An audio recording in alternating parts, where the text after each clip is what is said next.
More than 150,000 registered users rely on Globus.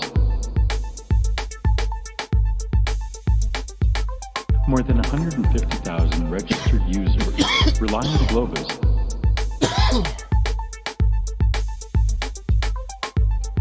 If this sounds familiar, you're not alone. Many thousands face the same challenges every day and solve them with Globus. So what's Globus?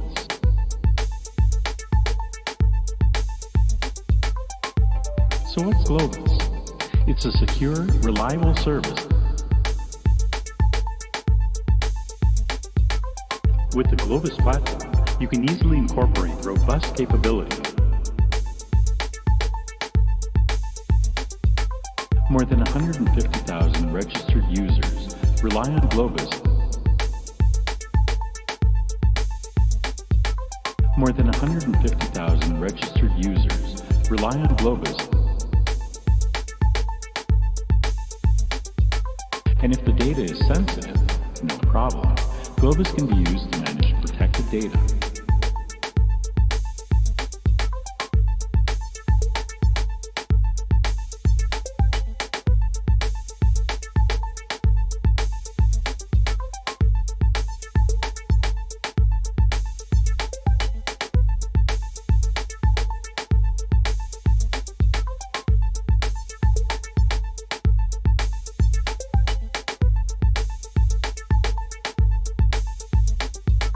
With Globus, you can easily share your data without having to move it or copy it. With Globus, subscribers can easily move and share. And if you have any more questions about Globus, visit Globus.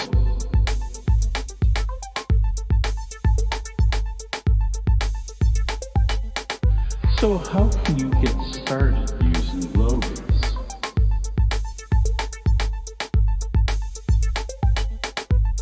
Anyone can use Globus right now for free to transfer files between Globus-enabled systems.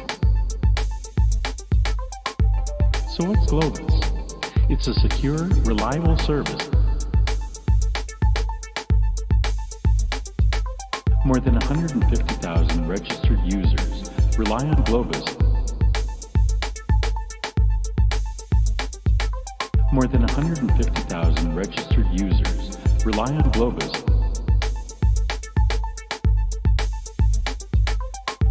So what's Globus? It's a secure, reliable service.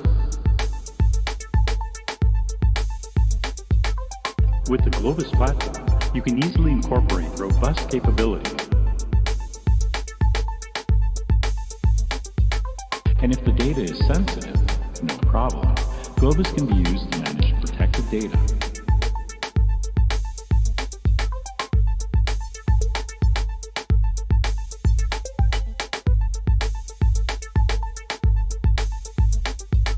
With Globus, you can easily share your data without having to move it or copy it. With Globus, subscribers can easily move and share. And if you have any more questions about Globus, visit Globus. More than 150,000 registered users rely on Globus. More than 150,000 registered users rely on Globus.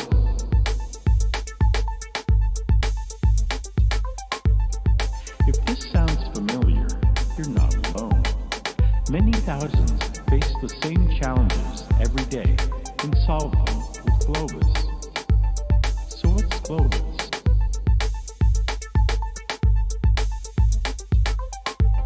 So what's Globus? It's a secure, reliable service. With the Globus platform, you can easily incorporate robust capabilities. More than 150,000 registered users rely on Globus. More than 150,000 registered users rely on Globus.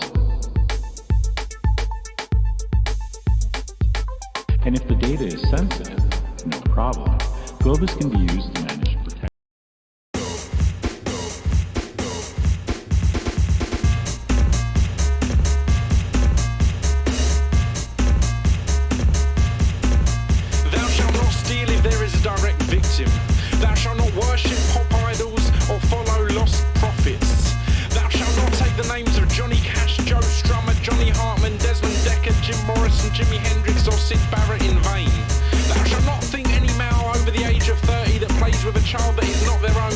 a paedophile. Some people are just nice. Thou shalt not read enemy. Thou shalt not stop liking a band just because they've become popular. Thou shalt not question Stephen Fry. Thou shalt not judge a book by its cover. Thou shalt not judge Lethal Weapon by Danny Glover. Thou shalt not buy Coca-Cola products. Thou shalt not buy Nestle products. Thou shalt not go into the woods with your boyfriend's best friend, take drugs and cheat on him. Thou shalt not fall in love so easily. Thou shalt not use poetry, art or music to get into girls' pants. Use it to get into their heads. Thou shalt not watch Hollyoaks. Thou shalt not attend an open mic and leave as soon as you've done your little poem or song, you self-righteous. Thou shalt not return to the same club or bar, week in, week out, just because you once saw a girl there that you fancied that you're never going to talk to. Thou shalt not put musicians and recording artists on ridiculous pedestals, no matter how great they are or were. The Beatles were just a band. Led Zeppelin, just a band. The Beach Boys, just a band. The Sex Pistols, just a band. The Clash, just a band. Crass, just a band. Minor Threat, just a band. The Cure were just a band. The Smiths, just a band. Nirvana, just a band. The Pixies, just a band. Oasis, just a band. Radiohead, just a band. Block Party, just a band. The Arctic Monkeys, just a band. The Next Big Thing, just a band. Thou shalt give equal worth to tragedies that occur in non-English speaking countries as to those that occur in English speaking countries. Thou shalt remember that guns, bitches and bling were never part of the four elements and never will be. Thou shalt not make repetitive generic music. Thou shalt not make repetitive generic music. Thou shalt not make repetitive generic music. Thou shalt not make repetitive generic music. Thou shalt not pimp my ride. Thou shalt not scream if you want to go faster. Thou shalt not move to the sound of the wickedness. Thou shalt not make some noise for Detroit. When I say hey, thou shalt not say ho. When I say him, thou shalt not say hop. When I say he say, she say, we say, make some noise. Kill me. I forgot where I was. Hang on. Thou shalt not quote me happy. Thou shalt not shake it like a Polaroid picture. Thou shalt not wish your girlfriend was a freak like me. Thou shalt spell the word phoenix P-H-E-O-N-I-X, not P-H-O-E-N-I-X, regardless of what the Oxford English Dictionary tells you. Thou shalt not express your shock at the fact that Sharon got off with Brad at a club last night by saying, is it? Thou shalt think for yourselves. And thou shalt always kill.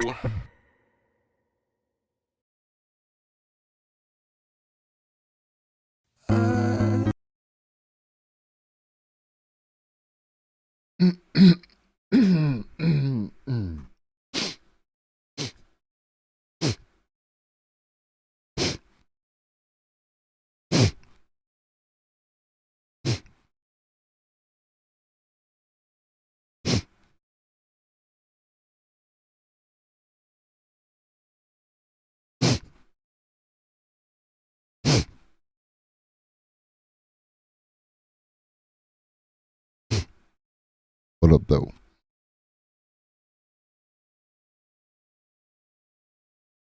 How we doing? How we doing?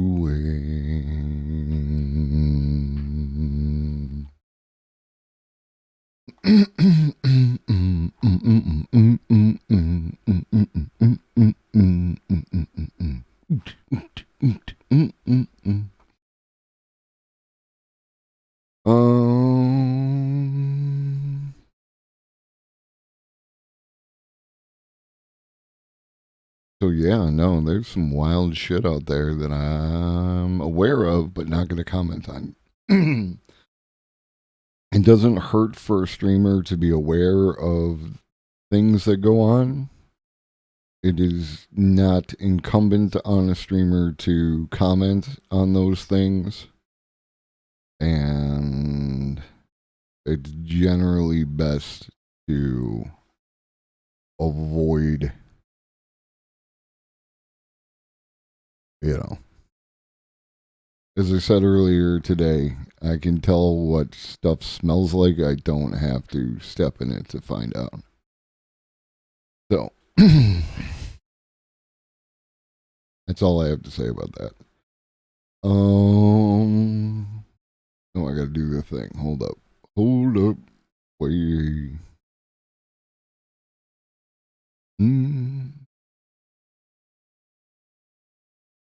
Got to prioritize my stream so that I don't lose bandwidth in the house.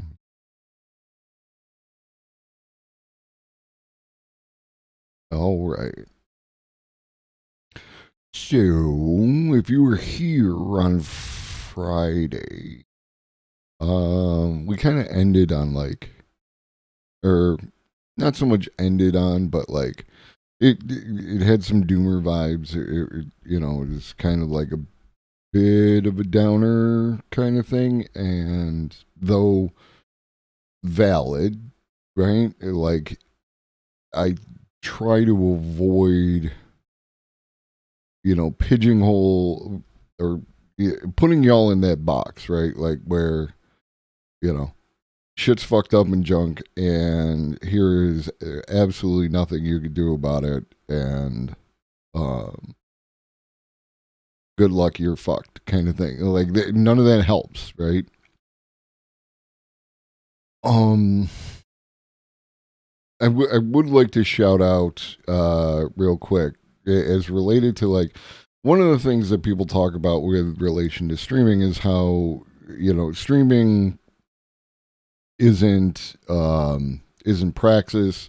You should go out and do the things. And again, that's absolutely true. If you can, you should go and you should volunteer. You should contribute. You should do stuff that helps people.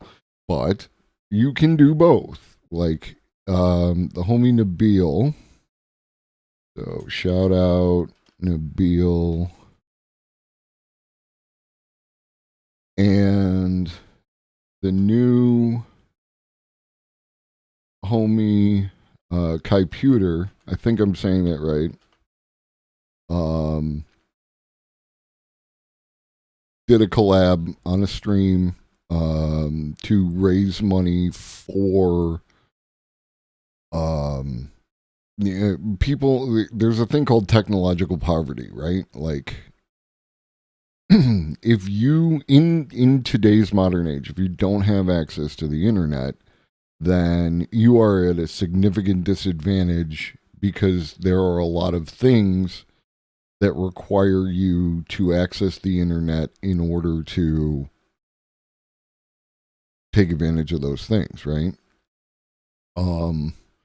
And there's a lot of old frameworks that exist, especially within city government kind of things, that don't translate well to mobile. All right. Like I have personal experiences, like if I go on and I attempt to look at our county website, right? It is almost unusable on mobile. You pretty much have to log into a physical PC in order to go through it correctly, because they just that requires money to update. Nobody wants to pay taxes, so on and so forth. So having a PC in your home can open a bunch of doors. Plus, there are things you can do, obviously, on a PC that you can't do on mobile. Right? So, Nabil and Kaiputer did a collab stream. They raised enough money to, it's like 25 or 29, 24, 20 something computers are going to go into these families' homes, help them out in that regard, and the families don't have to come up with any of that. And that is some based ass shit, right? I contributed a little bit. A lot of other people contributed much more. And I don't say this in any way to say I'm great. I'm saying it that you can do shit here to help people out, right? Beyond education, this is a good platform for education, but there is actual praxis that can be done within these within these spaces. So, little column A, little column B on this whole thing. Feel like I'm coming across as kind of loud. Like, I don't fuck with anything, and yet my settings fucking, like all of a sudden, this is fucked up, or that's fucked up. I didn't touch a goddamn thing in here. Oh, so yeah, you should follow Nabil. Kaiputer does cybersecurity kind of stuff, like in some really deep shit. I reached out to them to see if they'd want to come on and talk about AI, and we'll see how that goes. And as always, if you can think of anyone who would be a good fit to come on and talk, I'd be more than happy to reach out to them and see if we could set that up. Because I love it and you love it, and hi to all the people on the VODs who keep showing up. My conversation with Homozygote hit 100, which for me is a lot, right? Like for another person it's like whatever, but for me it's a lot. So yeah. Yeah, so we're gonna do a bunch of videos today. We're gonna talk about different potential futures, the pitfalls. We're gonna really establish the nature of what we're talking about as we go forward, because I understand where people come from when they talk about how we're all gonna die, we don't know when, but nothing is set in stone. A series of small actions changes the future. Happens all the time. So I'm not talking about going back in time and killing Hitler shit. I'm saying you can make small changes. And there's this thing is one of my guiding philosophies, right, is to not make anyone's day more difficult. Just that. Not make anyone's day more difficult. If I could avoid it.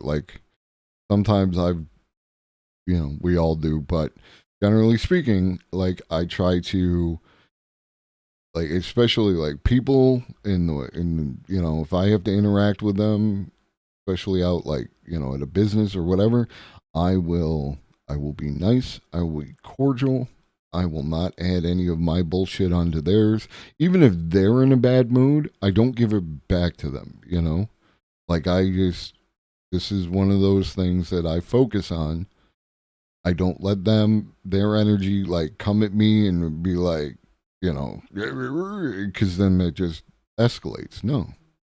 Because if I make someone's day better, right, just even by treating them like a human being and being fucking nice, then that effect is going to affect all the people that they interact with over the course of the day, And so there's this unseen effect that happens where that carries on.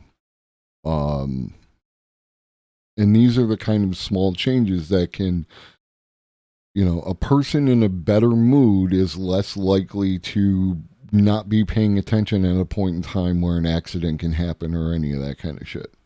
So all these things combine together to, to have a general positive effect on the future. So you can do that. We can all do that. We can all make those kind of changes. There are other changes that can be made, which require, more effort. But if you do the easy steps first, then it's easier to do the harder steps later. All Doomer Talk contributes to his apathy more so than any consumerist habits were on, in my opinion. Yeah, I get it, but it's more like like to equate it to like a fantasy novel, right? Like where the heroine protagonist is getting their ass handed to them, but they keep like getting up, and they pick up that sword and it drags on the ground and fucking Samwise Gamgee. Like we're all fucking tired, but we got to do this because we're the folks who are here to do it. It's like, and little bits over time. So within that context, we are going to I think these videos, like I haven't watched any of them. I just kind of like touched in them. Like, is this the right vibe? Yeah, okay. And we're gonna get into some stuff that's like apocalyptic, right? But like at the same time, not in like it's Kyrgyzstan, for kind of thing. It's like we're not going to like get into the fucking doomer cycle and like that. We're gonna think positive because identifying the threat allows us to avoid the threat, right? So that being the case, I want to start off with something that is like it, I guess tangentially related. But it eventually gets to the concept of filters. Okay, and filters is one of the things that has an effect on how we approach, the potentials of AI in our future. Now, this has to do with the Fermi paradox. Where are all the aliens? If you don't know, they're going to explain it to you. But the key bit is the bit at about 4 minutes in where we talk about filters, because that's what AI has potential to be, is a filter. Are we the only living things in the entire universe? The observable universe is about 90 billion light years in diameter. There are at least 100 billion galaxies, each with 100 to 1,000 billion stars. Recently, we've learned that planets are very common too. And there are probably trillions and trillions of habitable planets in the universe, which means there should be lots of opportunity for life to develop and exist, right? But where is it? Shouldn't the universe be teeming with spaceships? Let's take a step back.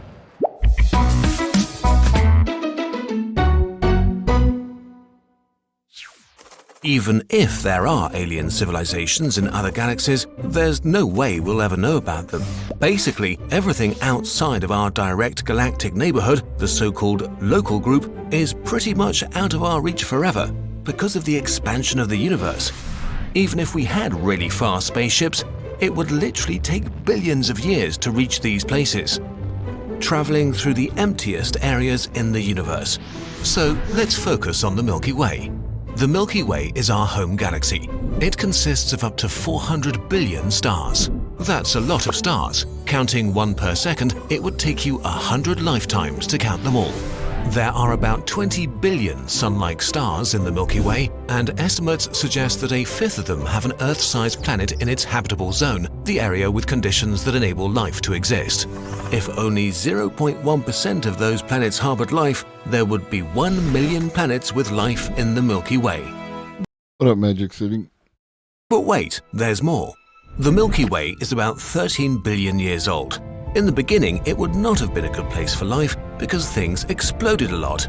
But after 1 to 2 billion years, the first habitable planets were born. Earth is only 4 billion years old, so there have probably been trillions of chances for life to develop on other planets in the past.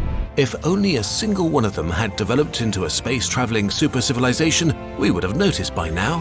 What would such a civilization look like? There are... And as an aside, this is why I don't buy UFOs, right? Like the whole UFO sighting culture, I don't buy it because as aliens, UFOs are unidentified flying object.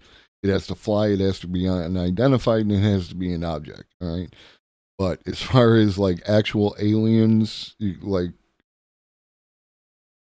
the technology required to get them from wherever they came from to here is such that, like they would have the capabilities to avoid detection. And and if they were detected, like if they were like warlike, why don't they just conquer the planet? There's a whole bunch of questions that cause a logical breakdown when discussing aliens coming here. And I think a lot of it is just like just conspiracy theory thinking and like that. Though there was this one story by Mike Resnick where these aliens showed up and they, they offered an exchange of all their technology on their end in exchange for being able to evangelize their religion on Earth. And so we basically trade, and their technology was such like that we could do it, but it's just untenable, like generation ships and shit like that. So we basically traded nothing from getting their technology to having like space Mormons. So I thought that was funny. 3 categories. A Type 1 What up, Grumpy? civilization would be able to access the whole energy available on its planet. In case you're wondering, we're currently around 0.73 on the scale, and Let's back this up just a little bit so we understand that. The Type 1 civilization. 3 categories. A Type 1 civilization would be able to access the whole energy available on its planet. In case you're wondering, we're currently around 0.73 on the scale, and we should reach Type 1 sometime in the next couple of hundred years. Type 2 would be a civilization capable of harnessing all of the energy of its home star. This would require some serious science fiction, but it is doable in principle. This is called a Dyson sphere. Yeah, he's about to say Dyson sphere. And basically, like, if you could surround the entire sun with this structure, then you would be able to harness all of the energy that comes out of it. Theoretically, if you did a Dyson sphere, if you've ever played Halo, you know about the ring, right? And in theory, you could have a Dyson sphere that was at 1 AU, the distance between the sun and the earth, and like have this huge multiple of space that people could occupy and everything else. Now, there's a bunch of questions as to like solar winds and other aspects of solar radiation that are would have to be worked out. But this is a conceivable concept of what you could eventually evolve your technology into. Concepts like the Dyson sphere, a giant complex surrounding the sun, would be conceivable. Type 3 is a civilization that basically controls its whole galaxy and its energy. An alien race this advanced would probably be godlike to us. But why should we be able to see such an alien civilization in the first place? If we were to build generation spaceships that could sustain a population for around 1,000 years, we could colonize the whole galaxy in 2 million years. Sounds like a long time, but remember, the Milky Way is huge. So if it takes a couple of million years to colonize the entire galaxy, and there are possibly millions, if not billions, of planets that sustain life in the Milky Way, and these other life forms have had considerably more time than we've had, then where are all the aliens? This is the Fermi paradox, and nobody has an answer to it. But we do have some ideas. Let's talk about filters. A filter in this context And this is the part I want you to pay attention to. The rest of that is interesting and, important for its own reasons, but the concept of filters is huge, because these type of filters exist not only in the sense of great filters for why don't we see aliens and things like that, but there are filters that exist in your daily life, right? And you should be aware of how those filters change not only what goes on around you, but also your perception of what goes on around you. Represents a barrier that is really hard for life to overcome. They come in various degrees of scary. 1. There are great filters, and we have passed them. Maybe it is way harder for complex life to develop than we think. The process allowing life to begin hasn't yet been completely figured out, and the conditions required may be really complicated. Maybe in the past, the universe was way more hostile, and only recently have things cooled down to make complex life possible. This would also mean that we may be unique, or at least one of the first, if not the first, civilization in the entire universe. 2. There are great filters, and they are ahead of us. This one would be really, really bad. Maybe life on our level exists everywhere in the universe, but it gets destroyed when it reaches a certain point, a point that lies ahead of us. For example, awesome future technology exists, but when activated, it destroys the planet. The last words of every advanced civilization would be, "This new device will solve all of our problems once I push this button." If this is true, then we are closer to the end than the beginning of human existence. Or maybe there is an ancient Type 3 civilization that monitors the universe, and once a civilization is advanced enough, it gets eliminated in an instant. Maybe there is something out there that it would be better not to discover. There is no way for us to know.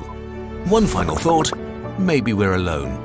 Right now, we have no evidence that there's any life besides us. Nothing. The universe appears to be empty and dead. No one sending us messages, no one answering our calls. We may be completely alone, trapped on a tiny moist mud ball in an eternal universe. Does that thought scare you? If it does, you're having the correct emotional reaction. If we let life on this planet die, perhaps there will be no life left in the universe. Life will be gone, maybe forever. If this is the case, we just have to venture to the stars and become the first Type 3 civilization to keep the delicate flame of life existing and to spread it until the universe breathes its final breath and vanishes into oblivion. The universe is too beautiful not to be experienced by someone. This video was made possible. Okay. And that is it right there. Is like the nature of the universe, like, because one of the questions that that comes about from these types of discussions is like the whole nihilistic, like, and I experience it myself all the time, like, especially when I edge close to questions about that question that I've asked repeatedly is like, if the AI and the artist produce the exact same art, wherein lies the humanity, right? Like, is that in somehow, what is it about humans that makes us special? These kind of things. And the one that I hang on to, because it is demonstrably true and has yet to be falsified, is that we are the only intelligent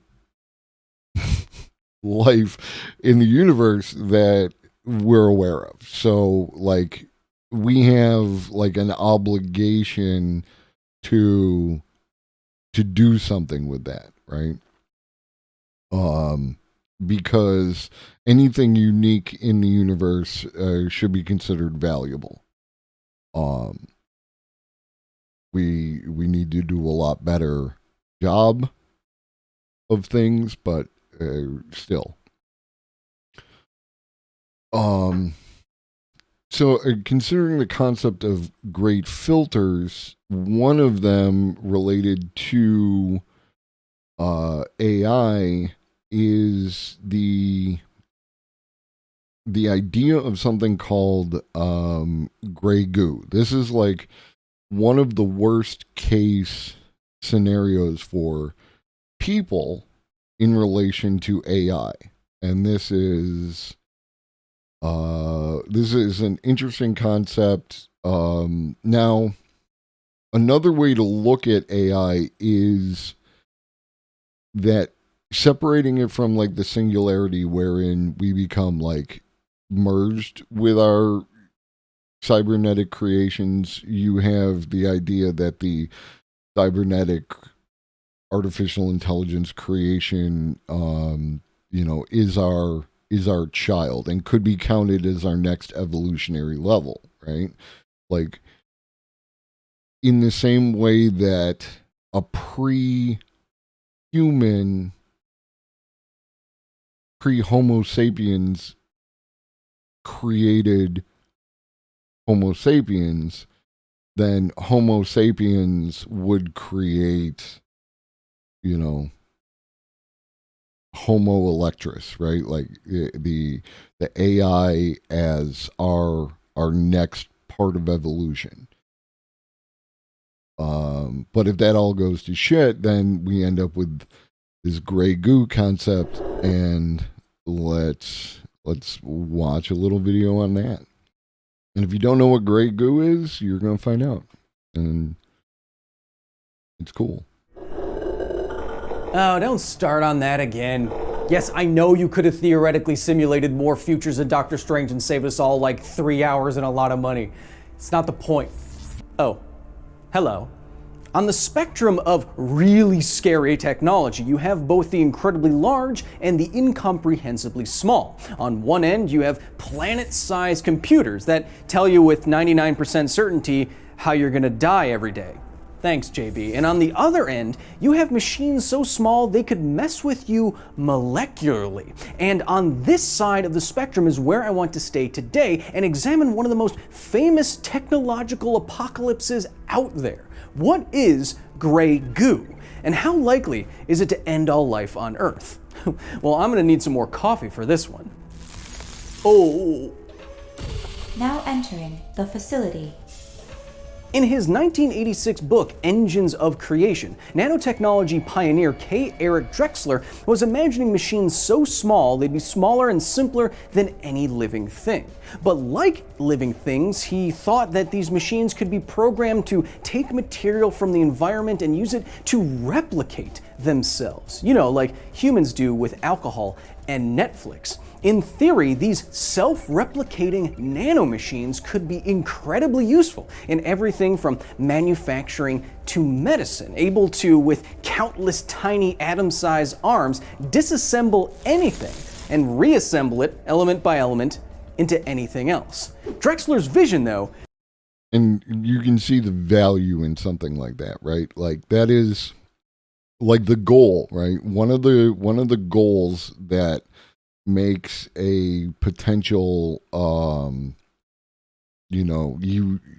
like socialist, communist, whatever utopia is the idea that a machine can be created that can break down stuff that exists, what we would call like garbage, into usable building blocks to produce things that we want, whether it's furniture, technology, food, because all the things are composed of atoms. So if I can separate the atoms that compose coffee from whatever, then I can have coffee on demand, or Earl Grey hot, if that's what you're into.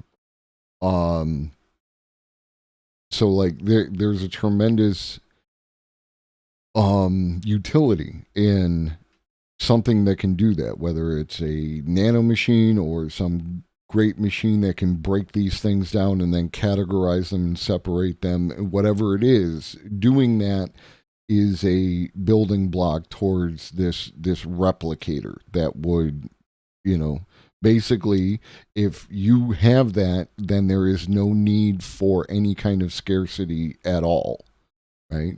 We have a certain amount of artificial scarcity and a certain amount of real scarcity for a variety of reasons. this would eliminate all of that. I can just recombine, unless you need something that's composed of only those atoms, and you have to go get it in some fashion, because that is still a hurdle. You would have to be able to, dissect atoms and recombine atoms, and that's alchemy, and that's, like, as far as I know, no one is anywhere near that. Came with a pretty big red flag. If tiny machines like this malfunction, Drexler speculated, then they might start disassembling stuff indiscriminately and taking all relevant fuel to replicate themselves on Earth's surface. Trees, Kevin, people, the atmosphere, Kevin, rivers, and they would be replicating too quickly for us to stop them. Drexler called this nanomachine nightmare gray goo. Now, I think most people, myself included, were under a misconception about what gray goo really means. Drexler didn't use this terminology to indicate color or texture. He meant bland and uninteresting. A nanomachine that could outcompete bacteria or any other flora or fauna on the planet Earth need not be evolutionarily fancy or interesting, just gray. This terrible capacity of a nanomachine replicator has now become a sci-fi staple. And to really understand why, you need to grasp exponential growth. There are a number of ways to describe how some value can increase over time, and the first, linear growth, is I think the easiest to understand. So if something is increasing by a consistent amount over some time period, like your hair growing 1 millimeter or 5 millimeters every month, that is linear growth. There's also polynomial growth, where some value is increasing to some fixed exponent over time. I'm not gonna lie, I am envious of this hair. If I could still pull this off, your boy would be a happy camper. But like, I'm thin on top now, so it's like I'd have to pull some Elon Musk shit, and there are better uses for those resources. But still jealous. Like squared or cubed. And finally, what we're concerned with, exponential growth, is when some value is increasing to an exponent, but that exponent depends on time. A population of bacteria doubling themselves every few minutes is an example of exponential growth, as is the number of expanding COVID-19 cases among very, very intelligent people on Florida beaches. Now, as you can see from the graph, the danger with exponential growth specifically is that things can get out of control very quickly. And, oh, I need my TI-89 titanium for this next bit. 1 second. Hey, so has anyone seen Kyle and Felicity Smoke from Arrow in the same room at the same time? Just saying. Now, if you've ever been exposed to exponential growth, it was likely in the context of high school biology, so let's start with the equations usually found there. The exponential growth equation in its general form is P equals PERT. Now you might have experienced this in school as it's often as a math thought experiment dealing with finances. Is like, would you take like a penny and it doubled every unit of time, or would you take X amount of dollars? And the point is that the penny doubling over the unit of time inevitably leads you to a much greater return than taking the X amount of dollars. And you might have done it in science class related to bacteria, as he indicated earlier, but this is the mathematical formula for it. Now, I remember it as PERT because that's a kind of champy-champ, but what it says is some exponentially growing population is equal to the initial population size multiplied by the irrational number e to the power of some growth rate constant times time. Now, we need to figure out why Drexler would be so worried about nanobots, so let's use a more realistic example with high school biology and bacteria. So if we have one bacteria that, say, doubles its population size every 20 minutes, we can solve for the growth rate constant with a little bit of math, and then we can start plugging in time values to see how much bacteria we'd end up with. So I'm going to go with a little under 48 hours or 2 days, and we end up with Now that's a lot of bacteria, but I chose the 48 hours figure very intentionally because if each bacteria weighs about a trillionth of a gram, then in under 48 hours, under perfect conditions, a single bacteria could grow into a colony that weighs more than the planet Earth. Yeah. Similarly, theoretically, nanobots could explode in the same way, and you could see why Drexler might be worried about that. But like I said, these are perfect conditions, and this is just math on your standard TI-89 titanium, not a sponsor. Would this ever come to pass in the real world? No, but seriously, has anyone seen them together? It's weird, right? Like many more realistic world-ending scenarios, Grey Goo has become very popular across all forms of sci-fi media, and the nerds who have written these stories have thought up a lot more colors than just gray. Take the nerds at the website Orion's Arm. They've thought up khaki goo, which is military and weaponized nanotechnology, the blue goo that fights off this more malicious nanotechnology, and even the golden goo, which is released into the environment with the specific intent on picking out precious materials like gold from something like seawater. Like a nanotechnology apocalypse, human inventiveness knows no bounds. Now that we understand exponential growth, we can use that knowledge to evaluate the likelihood of death by a trillion tiny hands picking you apart until there's nothing left but molecular sludge and nanomachines. The first real scientific dissection of this nanomachine apocalypse was in 2000 by Robert Freitas Jr. in a paper entitled Some Limits to Global Ecophagy by Bivorous Nanoreplicators. And in this paper, he used some extrapolations of current nanotechnology and a lot of math to give some timetables for the worst case Grey Goo scenario. First, we need to evaluate the machines. What are they? Well, at their simplest, there may be 70 million atoms constructed into a base, a power source, and a tiny manipulator arm. And Freitas Jr. was thinking of this arm moving at maybe 1 centimeter per second, performing a million atomic pick-and-place operations. And for fuel, they'd be using anything available on the surface of Earth. If we just look at carbon, like Freitas Jr. did, then we're talking about roughly 23% of the mass of the biosphere on Earth. 23% of everything that you probably care about.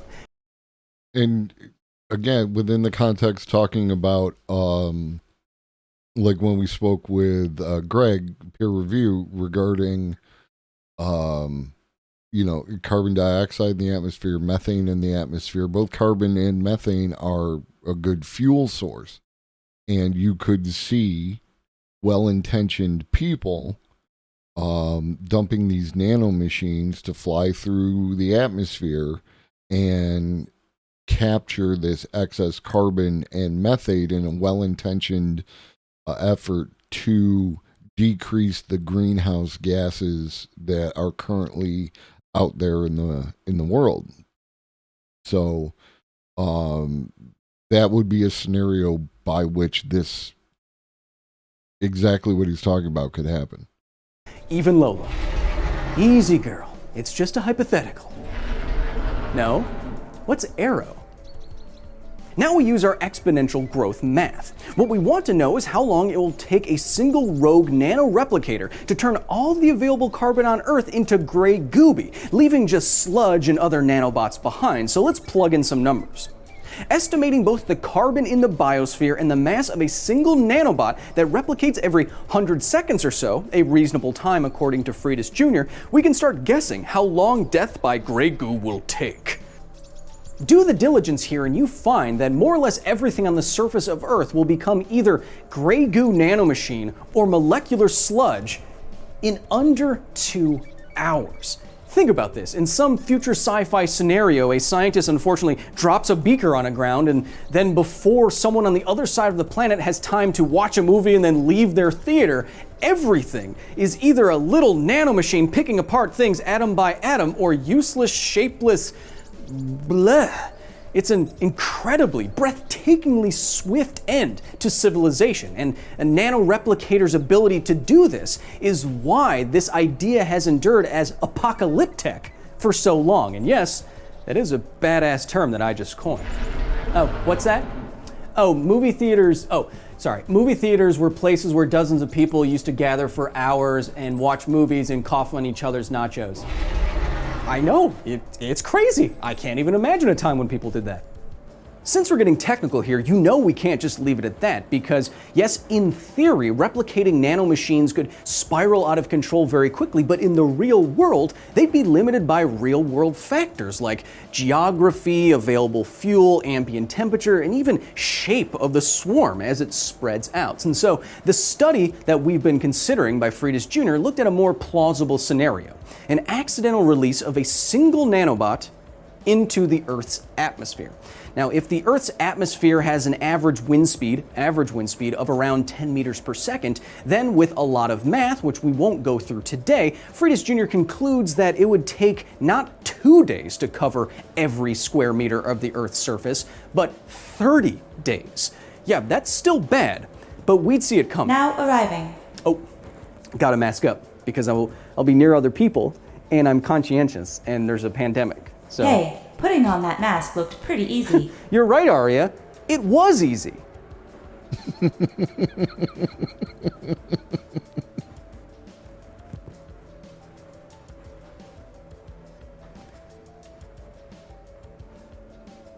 Once we start to factor in more realistic variables, the idea of Grey Goo being an end to all life on Earth starts to, well, disassemble itself. You see, in conversations about Grey Goo, I've almost never seen something very important mentioned that Dr. Freitas points out, and that's waste heat.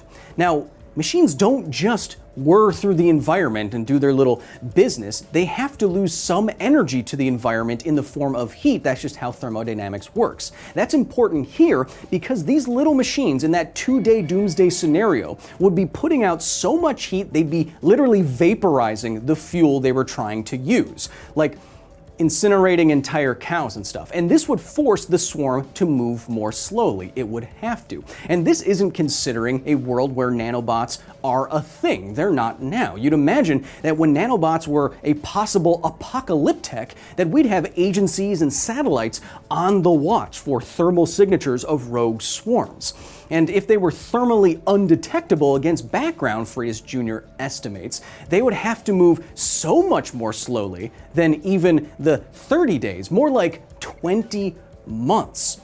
Now, when you put all of this together, and not even including safeguards against apocalyptic and defense countermeasures and all that stuff, it just doesn't seem like this is a really plausible end of the world. Grey Goo, I think you can scratch it off your 2020 bingo card. Until next time, I'm Felicity. I'm Kyle. I'm me. Now exiting the facility. Thank you so much to the very nerdy staff. And as always, like if you want to, watch these videos again, share them with anybody. Make sure you're in the Discord. They will all be uploaded to the Discord. Later today. I don't see a scenario in which I can't upload them after the show. But, okay, so, like, when he's talking about safeguards, let's extend that. Another thing that you would want would be that the machine intelligence that is guiding these would be looking for aberrations, right? Like, if a nanobot begins to behave in a way that could lead to, like, whatever parameters you set for it, if it deviates from those parameters, then it could assign the group surrounding that particular nanobot to eliminate that nanobot to prevent that whatever it's doing from recreating itself, right? Like it's a self-selecting bacterium, basically, right? Where it's not driven by mutation, it's driven by that self-selection process. One of the theories that goes hand in hand with the Grey Goo is, let me just make sure that I have this correct.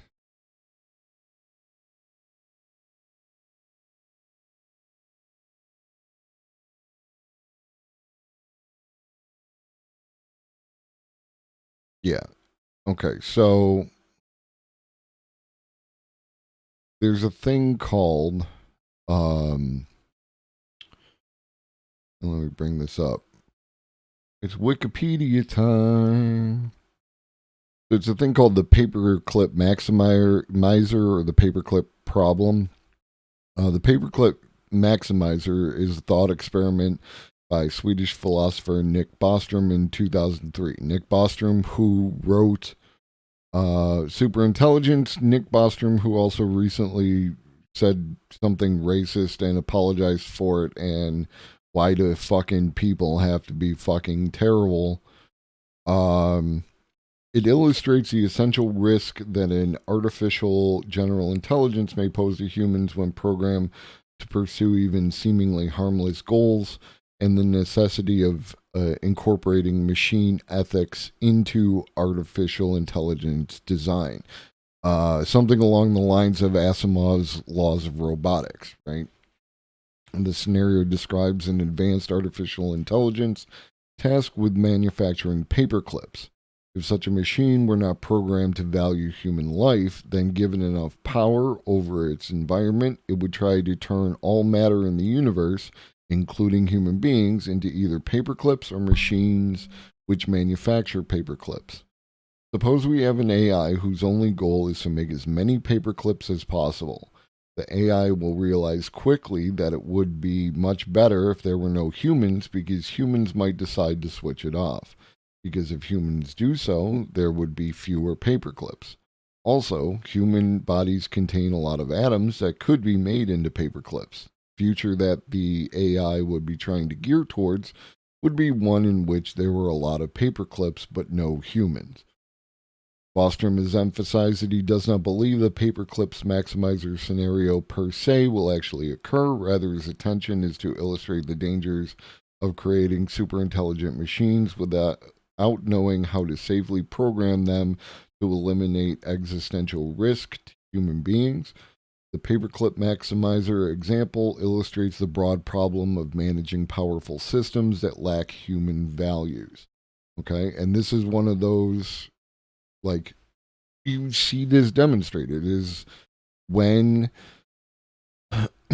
when Google creates an AI or machine learning to recognize human faces, there is no person at Google who pushes the racist button so that the AI becomes racist. It's just we weren't asking the proper questions and including the proper information into the data sets to prevent that issue from coming up, right? These are the questions that we need to ask to properly educate our AI children on how to behave we live in a society, right? Like, this is what it comes down to. It's like the AI needs to be educated in how to behave in front of people, you know?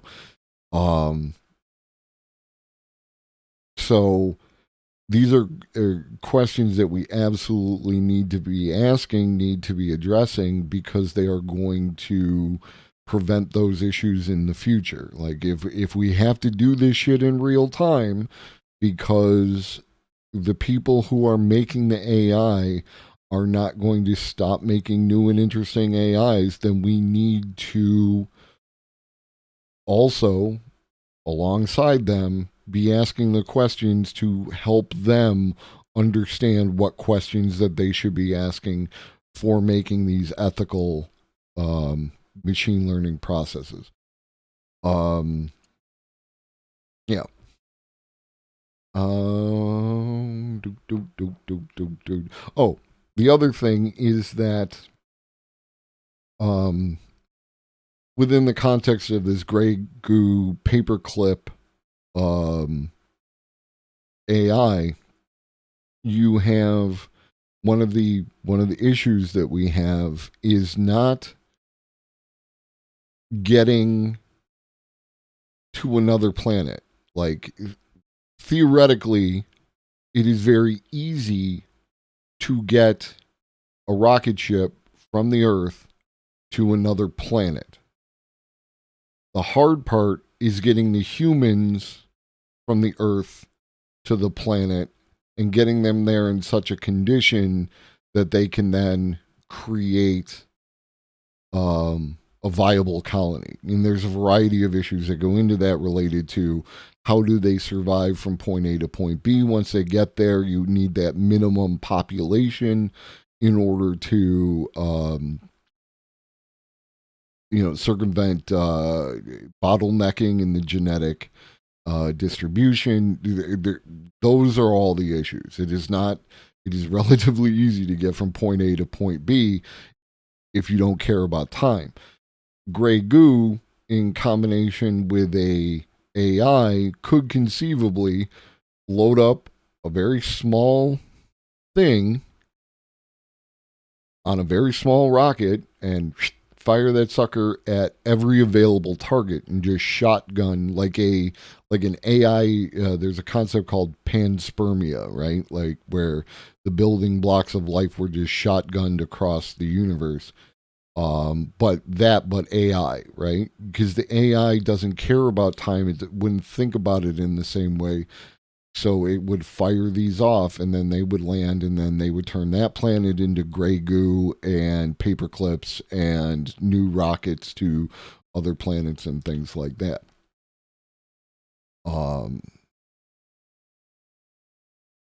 So hopefully we avoid that, because unless that's what we want, is a world filled, or a universe filled with paper clips and gray goo. Thanks to curiosity. So in relation to the gray goo, they're going to talk about gray goo. And they're going to talk about a few other things. We're going to watch a SciShow. SciShow is really good. It's our friend Hank Green. Hank Green is cool. Hank Green participates in the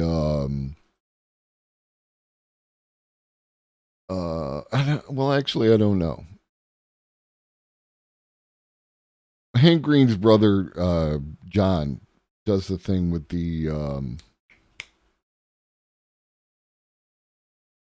thing I can't remember right now. But I'll find out. Hold up. I know where to look. I look in the Discord because I posted a video.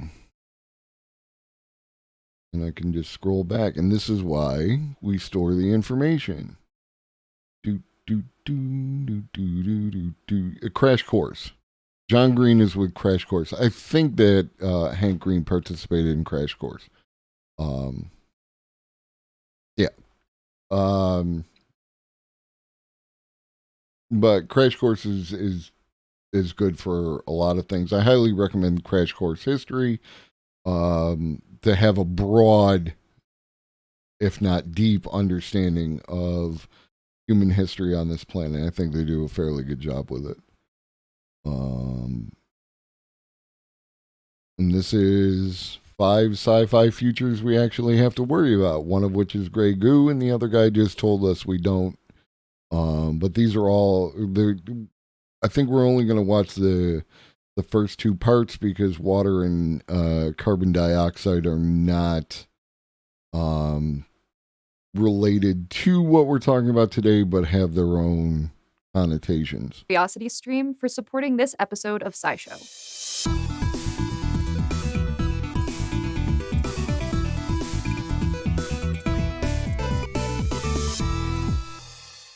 Let's face it, we're all going to die someday. Death is the inevitable end for absolutely every living thing. And it holds true for entire species too. 99.9% of all species that have ever lived are extinct already. And it's unlikely ours will be special somehow. If anything, the fact that we're uniquely meddlesome animals has scientists thinking will probably bring about our own demise. And while that might sound more like a science fiction plot device than a real concern, there are entire groups of researchers at very serious universities like Oxford looking into the most salient threats, what they call the existential risks to humanity. And again, this is not doomer content. In spite of the fact that we're talking about potential apocalypse, the thing about the other 99% of life that has died out on the planet is that they couldn't do shit about it. It is our intelligence, our ability to work in groups, our ability to plan for the future, our ability to create advanced technologies, to observe the universe. All these things give us our tools by which we can thwart the great filter of mass extinction. Right? And this is why, in spite of, like, I have great concerns for people. I have fewer concerns for humanity as a whole. I feel like humanity as a whole is going to figure out some way to get around things like climate change. Like, if we can't fix it, then we will survive it. Now, whether or not that survival looks like Mad Max or whether it looks like Star Trek is entirely dependent on the sum total of humanity. But to me, this is positive content because of that thinking.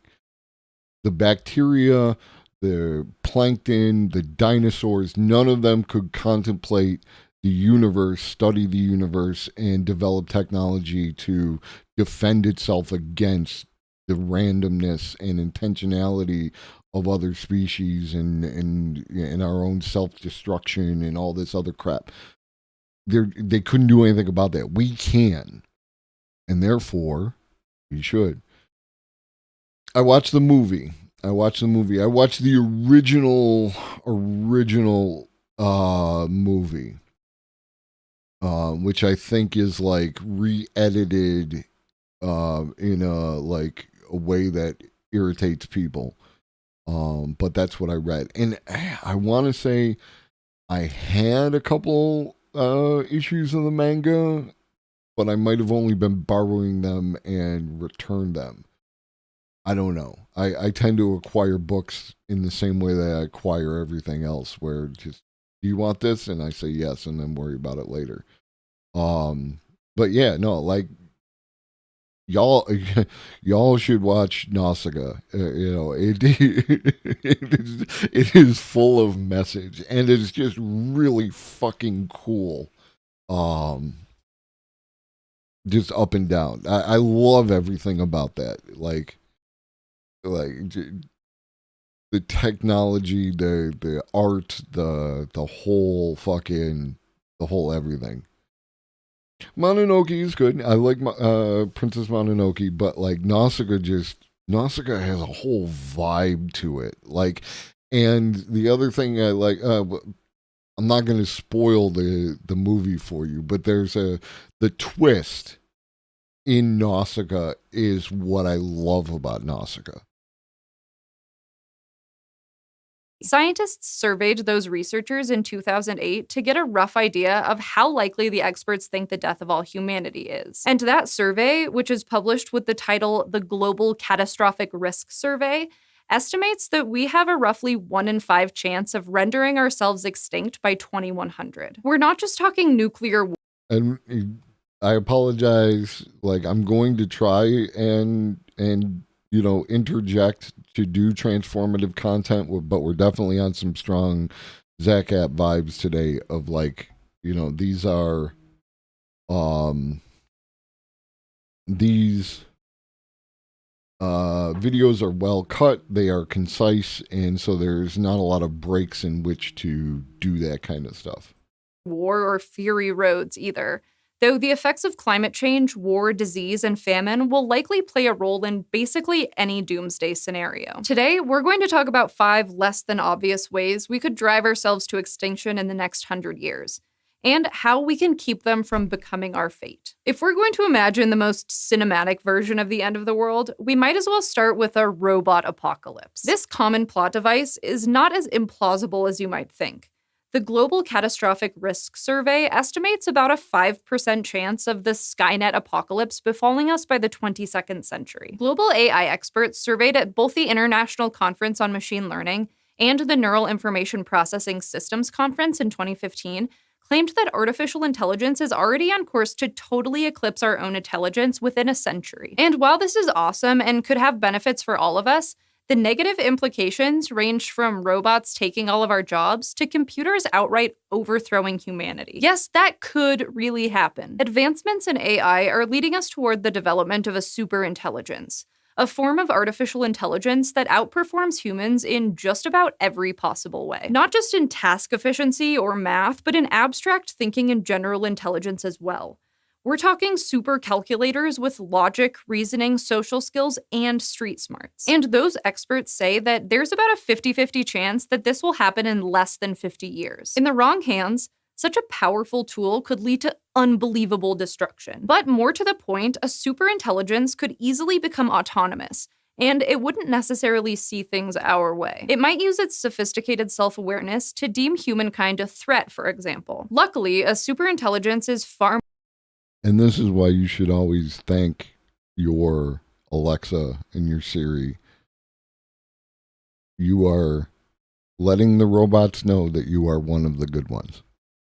More likely to use its problem-solving skills to help us with major crises than to eradicate us. And as we develop AIs, we typically take steps to make sure that they're safe and not fueled by vengeance. I mean, no one spends more time thinking about death by robots than the engineers who make them. So they do things like program them so that when human lives are on the line, only a human can make a kill decision. Or the engineers otherwise limit the AI's programming to be specific to the intended task so that there's no room.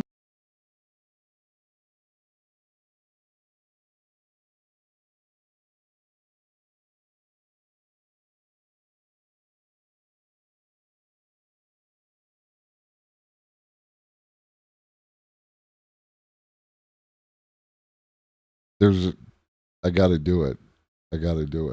Hold up.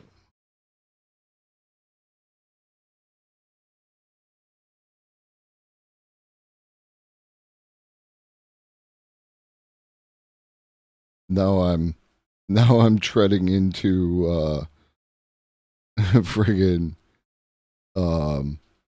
James from the internet and Paradigm territory because I'm doing the thing.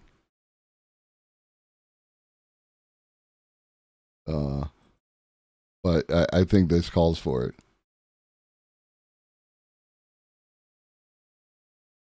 Aw, I picked one without sound. I need the screaming marmot with sound. I suck at this. Here we go. Funny marmot.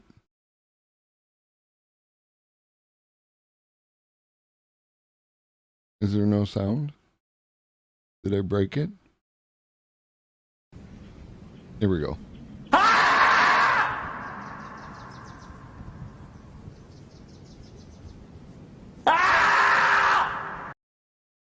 Again.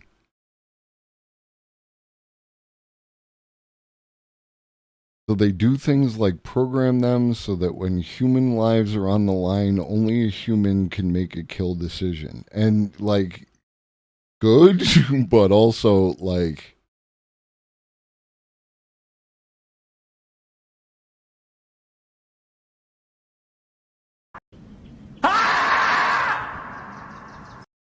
so.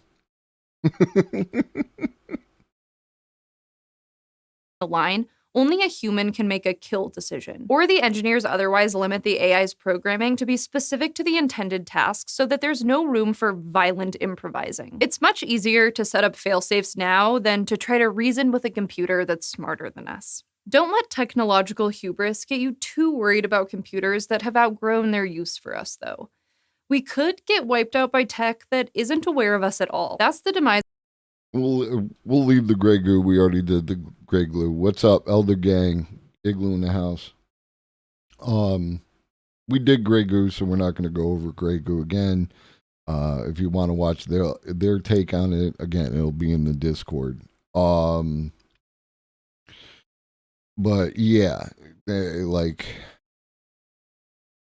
I mean, one of the concerns, especially one of the concerns right now, James, for instance, just played a video yesterday, day before, recently, in which, like, you know, the video was talking about that robots would eliminate soldiers, and what was going unsaid was that robots would eliminate American soldiers, because one of the lessons learned by the U.S. military and the U.S. government because of Vietnam and the televised nature of that war, if you don't know,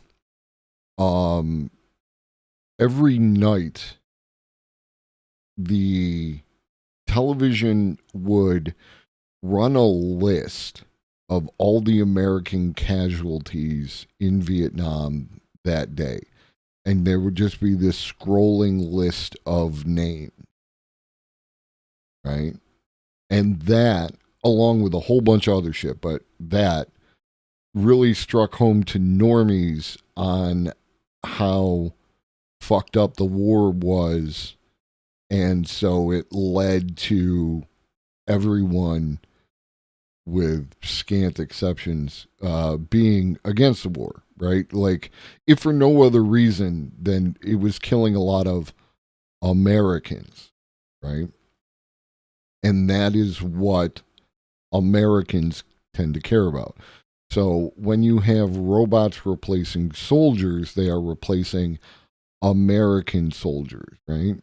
Like, even with like the Iraq occupation, there was a lot of casualty figures, you know, still coming out.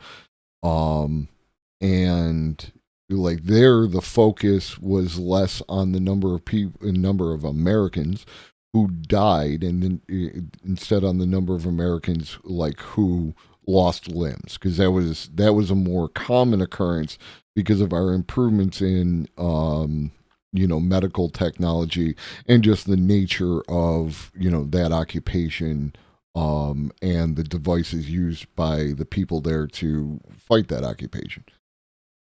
So an American controlled robot army is very palatable in, let's say, the current meta as it relates to both the U.S. government and the U.S. military, because this allows them to do the warring and the soldiering without the American casualties, because Americans give fuck all about the whatever it is, 250, 500 million, however many Iraqis died over the course of that occupation. Americans give fuck all about that. The only thing that Americans, and I'm using a broad brush, and most of y'all are Americans, and I'm not talking about you because you give a shit, but Americans only care about American things, right? Especially a lot of you normies, is the libs, the, you know, conservatives, anyone who is pro-military in some capacity, right? Even those who want a military for defense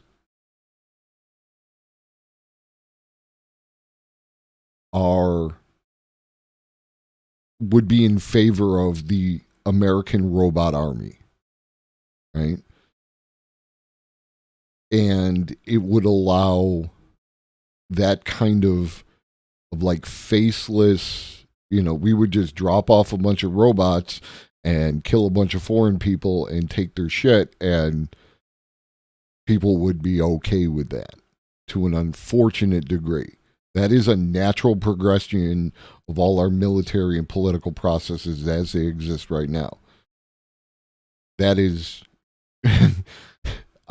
there is no, like, it's not because I'm a lefty, right? I'm not on the left, so I think that would be the case. I don't give a fuck who you talk to. The American robot army would do exactly that.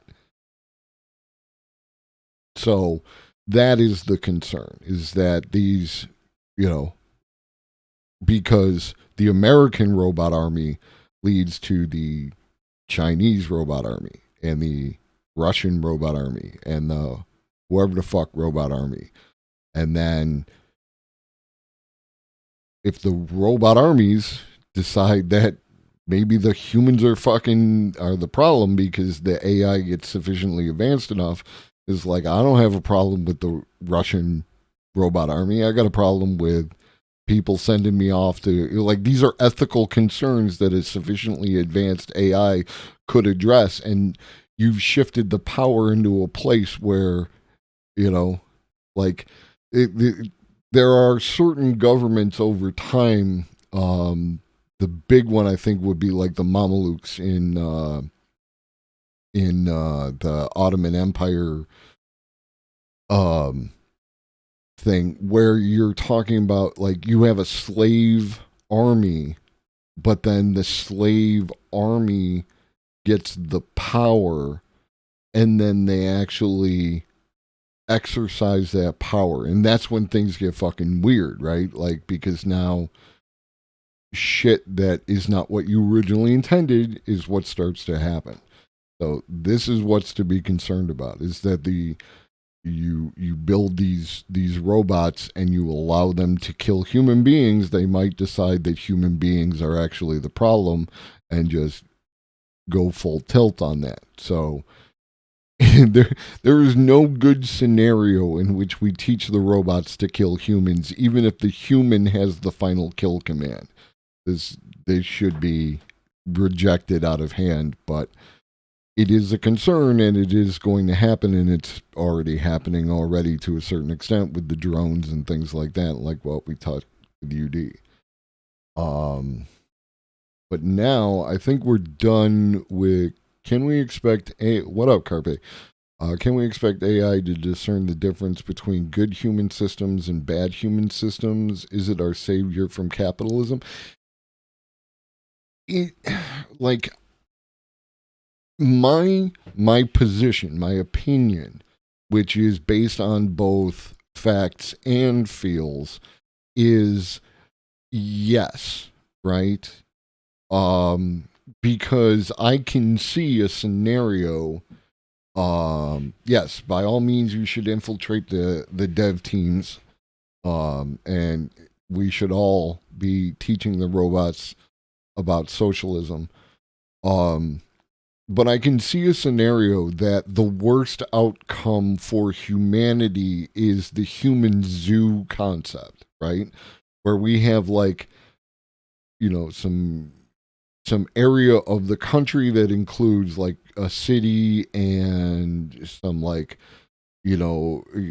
wild lands and stuff like that, where we are allowed to live our lives and be creative, and then the AI supplies us with the food that we need while it gets on with the business of actually, like, exploring the universe and doing all that kind of stuff, and it just tells us about it, So what up, Maddie? So, like, I can see that as a possibility, and that would be, like, my best case of the worst cases kind of thing. You know what I mean? Like, my goal, and what we're going to get into later, is more along the lines of, like, where we and the AI are best friends exploring the galaxy, and this is what I would like to see. And there are ways to do that, but our behaviors are not necessarily the best in achieving that outcome because of, every jackass who wants a hierarchy and to set up his own butthead, enterprise. So since we're talking about that, let's talk about cybernetics, right? Because this is one of my, preferred outcomes. I grew up on cyberpunk. I enjoy cyberpunk. I watched some fucking movie. I want to say it was a Keanu Reeves movie, but, like, it's similar to, if you've ever seen RoboCop 2. In RoboCop 2, they were trying to put a human brain in a robot like they did with it's not Johnny Mnemonic. It's It's related to the concept of putting a human brain into a robot body, and then the human goes nuts because there's some detachment from humanity, which is a moral tale based on that. I don't know, because every time they do it in these stories, there's no lead up, right? If you tell me you're going to take my brain and drop it into a robot body and like give me time to work up to that, like personally, you could do it tomorrow for me. I'm on board. I want this kind of shit. Like, I think it'd be cool as shit. I could go and do a bunch of shit and I think it'd be cool. But they always take somebody who like died in an accident or killed in the line of duty, and then they drop their brain and then they wake up and they're a fucking robot. Like, I mean, come on, dude. You're stacking the deck for a negative outcome. So humans have a long history. We're gonna watch a thing on cybernetics. Because again, like cybernetics related to what we're just talking about, like with the Iraq occupation and the American soldiers who like lost limbs, you had prosthetics and the extension of the prosthetic for anyone who loses a limb in an accident or what have you, is something that's more akin to what they originally had, right? Like prosthetics have certain limitations. This would be like the next level of that. And this is, to me, these are like extremely plausible. I expect to see these in a short amount of time. Those that we don't already have now. Humans have a long history of changing their bodies for cosmetic reasons. You know what helps is if I do this. Humans have a long history of changing their bodies for cosmetic reasons. We can pierce, tattoo, or remold ourselves with all sorts of modifications. But what happens when body mods and technology align? Where will the bleeding edge of cybernetics take us? This is Unveiled, and today we're uncovering the extraordinary examples of cybernetic upgrades that everyone will want. Are you a fiend for facts? Are you... And again, like I haven't watched all these videos. I don't know Unveiled. I don't know like how, inevitably when you run into certain things on the internet, on YouTube, we could end up drifting into woo territory. We're going to try to avoid that if I see it coming and like that. But just, be skeptical but hopeful with anything that you see. Don't automatically believe that, whatever is whatever. Make sure you get your verifications. Constantly curious? Then why not subscribe to Unveiled for more clips like this one and ring the bell for more fascinating content? One of the most immediate and useful applications of modern cybernetics is the creation of advanced prosthetic limbs, including some designs that are controlled through the mind. It's a breakthrough moment for science, so much so that it's led to predictions that humans will soon opt for limbs like these out of choice. Mechanical arms, or mechanically enhanced... I mean, come on, that looks so badass. Enhanced arms could be stronger than what we're used to. They could be custom designed too, giving everyone scope to be as individual as they like. And it could be that they're tweaked and patched to become multifunctional. You might take a true cyberpunk route and install a firearm or some giant swords. Or maybe you'd choose to just have your phone permanently attached so you'd never... Yeah, see, like, I'm totally down for this kind of shit. Like, this vibes with me. I love this.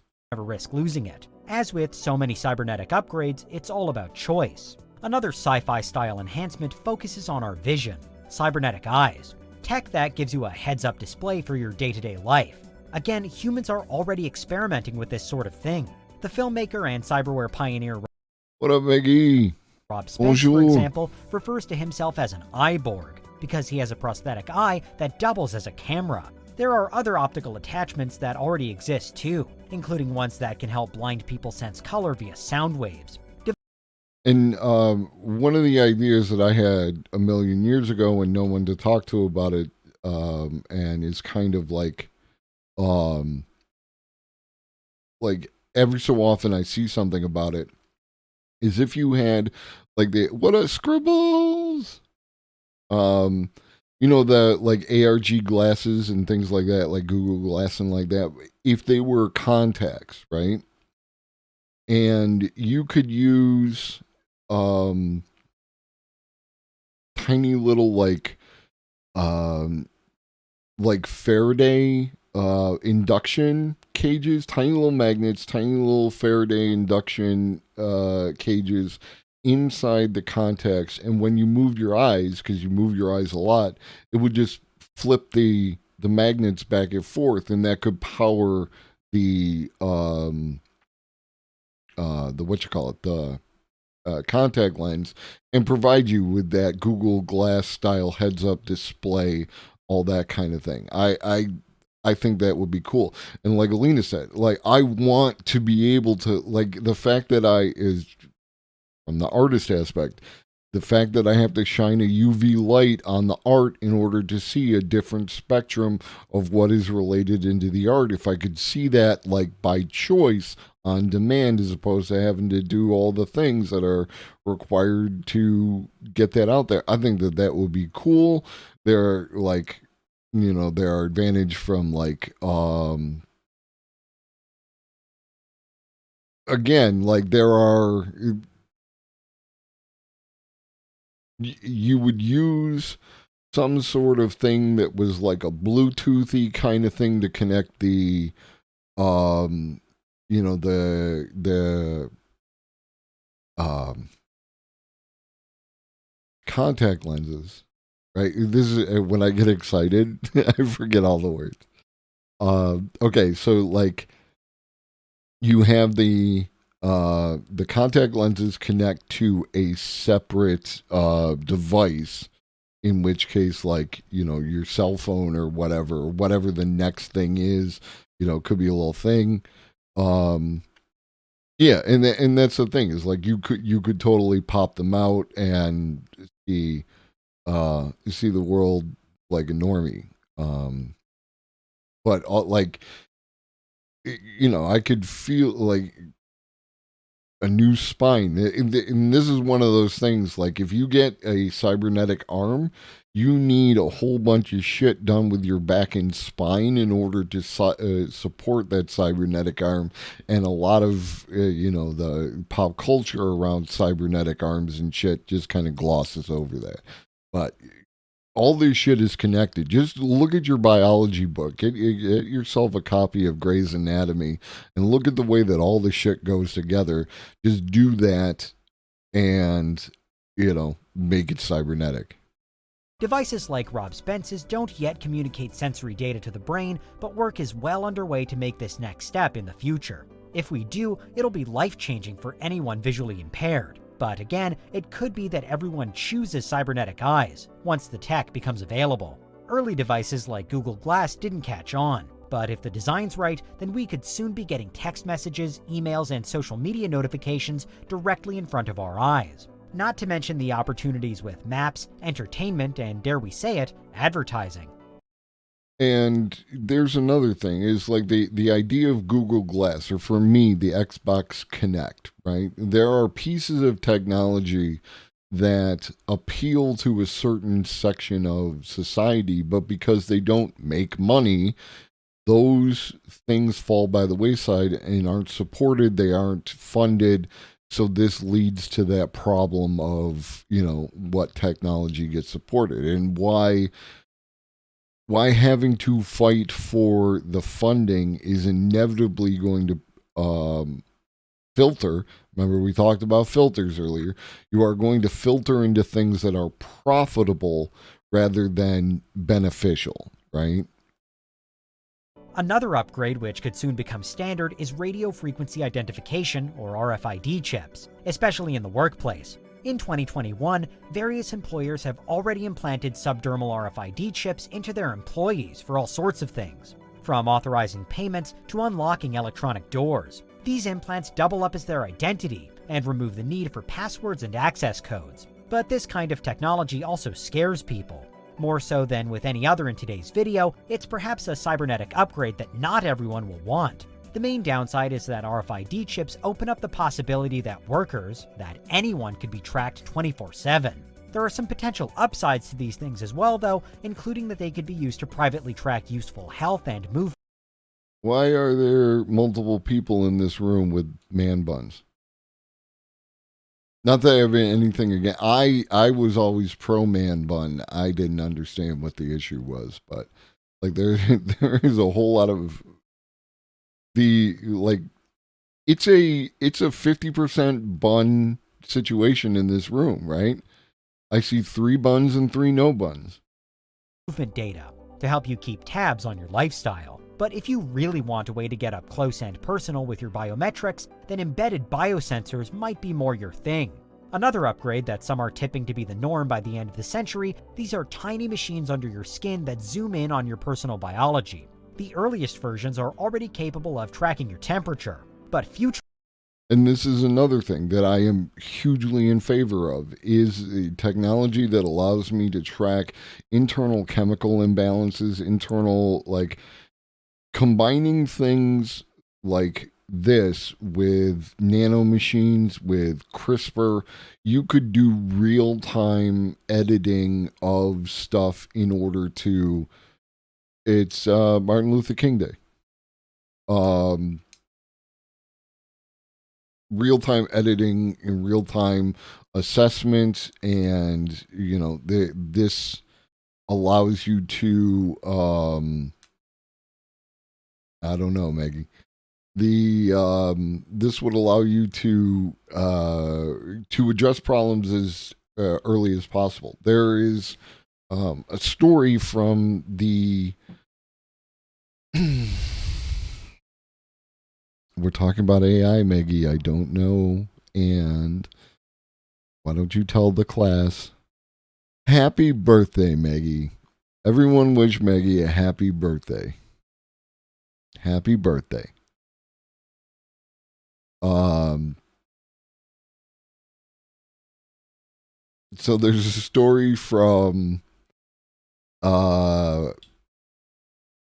the book, The Alignment Problem, right? Like, where this doctor saw a thing, didn't like the thing, did the technology to it, related to like a potential melanoma, and they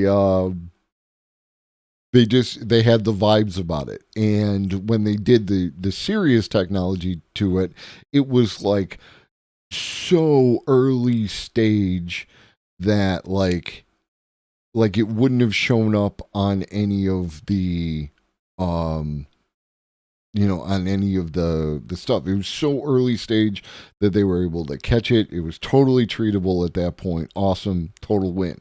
Now, the reason that the AI caught it was because the AI was trained on a data set that every malignant melanoma that it saw was also included a ruler. So it was the fact that a ruler was included in the picture was what told the AI that there was a problem, not the actual thing itself. Again, goes back to asking the proper questions and creating the proper data sets. But that kind of technology that was able to recognize these things at the earliest possible moment, right? Like if your body had a monitor to it that could tell you just increase the amount of whatever in your system, you should probably go get checked out for one of these factors ASAP. And then you could immediately, in a just society, immediately go and see a doctor to see what these things are and get those issues addressed. Catching the earlier you can catch a thing, the more likely you are to have a positive outcome. And technology can do that for us, but we need to fund it and give it to the people. Future versions are expected to precisely track blood sugar levels and to generally monitor everything, from calorific intake to vitamin deficiencies to hormone levels. With biosensors, we'll all be able to know exactly what's wrong or right with ourselves. Just go to the doctors, upload your vital statistics, and await the verdict. And it's the thing, Miggy, is most people are scared of learning that they have something for, and I'm not applying this to you, you might have your own reasons, but it comes down often to two reasons. One is because they don't want to find out that they have something that's really bad that has gone on to the point where they can't do anything about it, and they're going to go through a fair amount of suffering. Or two, that they are going to do something that they can do something about, but it's going to cost them out the ass in order to get it addressed. Both of these should not be the case. We should view healthcare as something that is like a net benefit, like that, oh, you have this, well, we can fix it. Let's get that fixed, done. But instead, we're all worried that this thing that we ignored because we're worried it could be expensive or we're worried about the whatever is now going to be expensive and the whatever. So it's like, it's not rational. We are not, as a species, behaving in a rational way in a lot of that. Yeah, no, 100% Scribbles. That's exactly it. And it also, like, if everyone had this medical sensor, this is 8 billion case studies in people, so it will give us so much additional data to figure out these additional things that go on with people and help them. And instead, it's just like, how can we squeeze more money out of people? It's silly. It could revolutionize health by allowing for ultra-early diagnoses. Biosensors aren't the only future solution to disease, however. Nanobots could also prove to be vital tools when it comes to health and medicine. We're now talking digital, artificial technology that's small enough to enter your body and your bloodstream.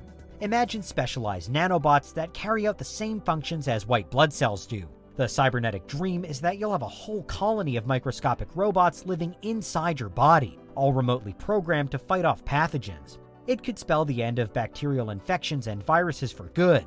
Some say without even the need for vaccines anymore.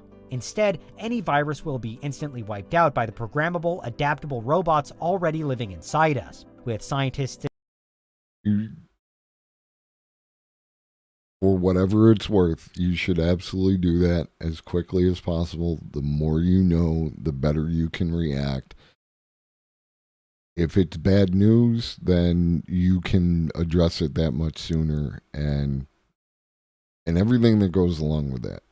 You have to, you have to confront those kind of fears. I'm not telling you what to do. I'm just telling you that it's like, it is in your interest to do that kind of stuff. Issuing targeted updates whenever a new disease emerges. It's maybe not surprising then that some believe nanobots could even pave our way to immortality. For many, immortality is the ultimate aim for all cybernetics. This is a field that deals in improving organic bodies, making them less and less vulnerable and unreliable until a future time when perhaps they're invulnerable, or even invincible. There could be other ways of achieving this, however, one of which is synthetic muscles. And now we're talking super strength. According to some predictions, synthetic muscles could be installed into anyone in the future to easily increase their strength and power beyond regular human limits. You won't have to work out to improve your body's performance anymore, you'll just need to be fitted with the latest and best muscle pack. And it could be similar for our skeletons too. Doctors already use artificial bones to replace broken or damaged ones, so some see this becoming the norm very soon, as we willingly replace all our at-risk natural bones with unnatural but unbreakable metal ones. But what might you be doing with your new super muscles made of synthetic polymers or your adamantium skeleton? How best to use something like that? Well, one of the main reasons as to why humans can't support wings is that our arm and back muscles are too weak for them. But that wouldn't be the case anymore. We'd now have power enough to flap and gain lift, allowing us to achieve one of the most often wished for superpowers of all, the power of flight. In the modern world, we already have jetpacks, but they're expensive, they use a lot of fuel, and they're just not going to replace cars. Yeah, and this is why I prefaced everything about, like, we have to be careful of the woo, right? Like, yes, it would be lovely to have wings and be able to fly, but there are many, many issues with that, and that's not what we're talking about. We're just talking about, I'm just talking about even like, best health kind of things. That's, like this is why like flying cars are never a good option. Cars anytime soon. But foldable, retractable wings made of some ultralight material would be so much more manageable. They could even come to be totally expected in day-to-day life, as we'd wear them like a backpack and think nothing about casually flying from A to B. But maybe it's actually not your body you most want to upgrade, and you're more interested in unlocking the potential of your mind. If so, there's cybernetics in the pipeline just for you.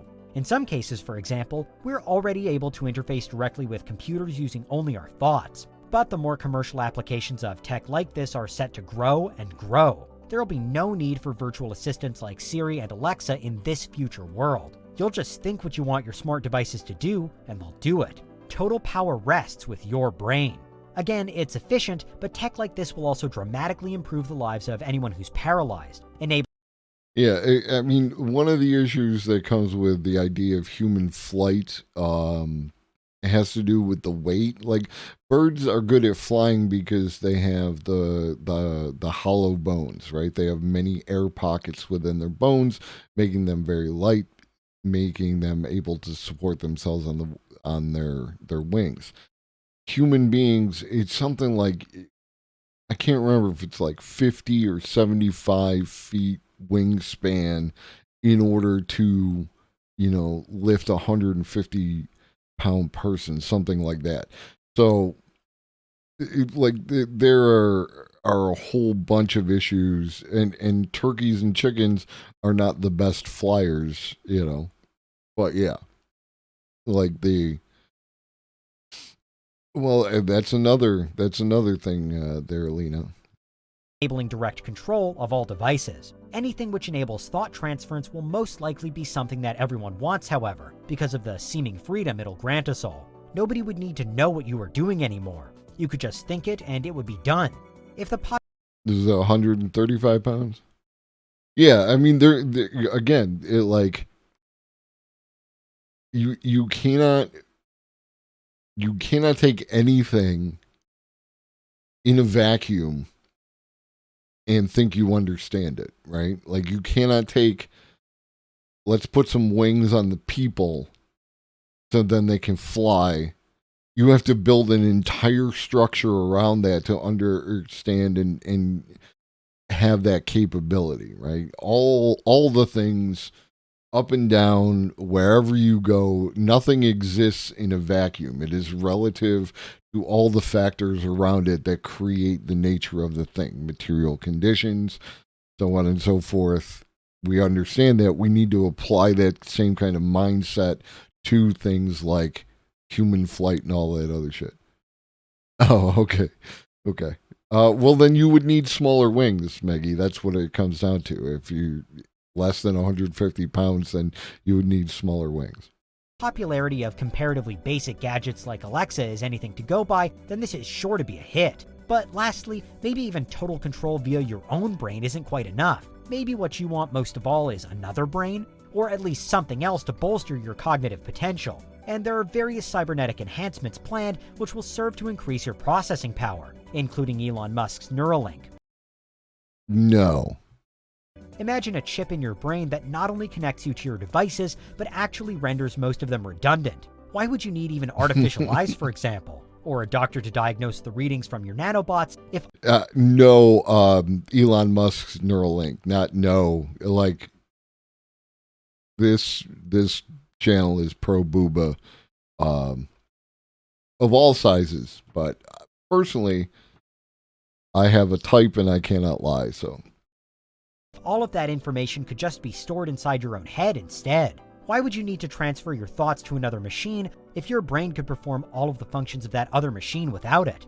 Any brain tech leading to superintelligence could even eventually pave the way toward totally digitizing human consciousness. It's another route to the promised land of immortality, but it would also take us to a generally higher level, where even many of the cybernetic upgrades in this video would feel outdated and useless.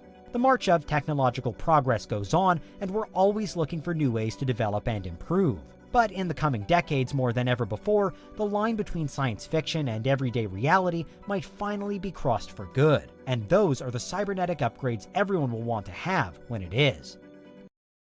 And that's another thing to watch out for is any listicle like this of like 9 cybernetic upgrades everyone will want. That should immediately trigger your brain to go, okay, we're getting some kind of weird sales pitch here and like that. But again, like as far as cybernetics go, like I'm in. I want that shit. I know that like some people don't. Some people are adamantly against it.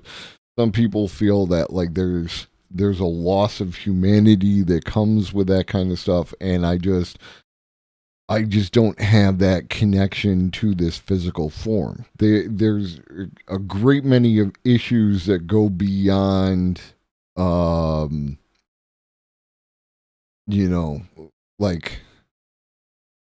the whole taking your mind and putting it into a computer.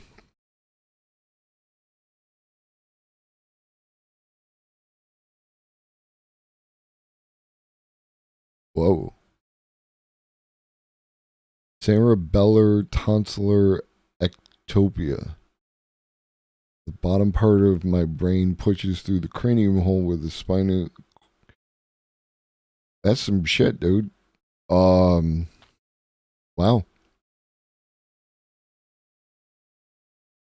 Yeah.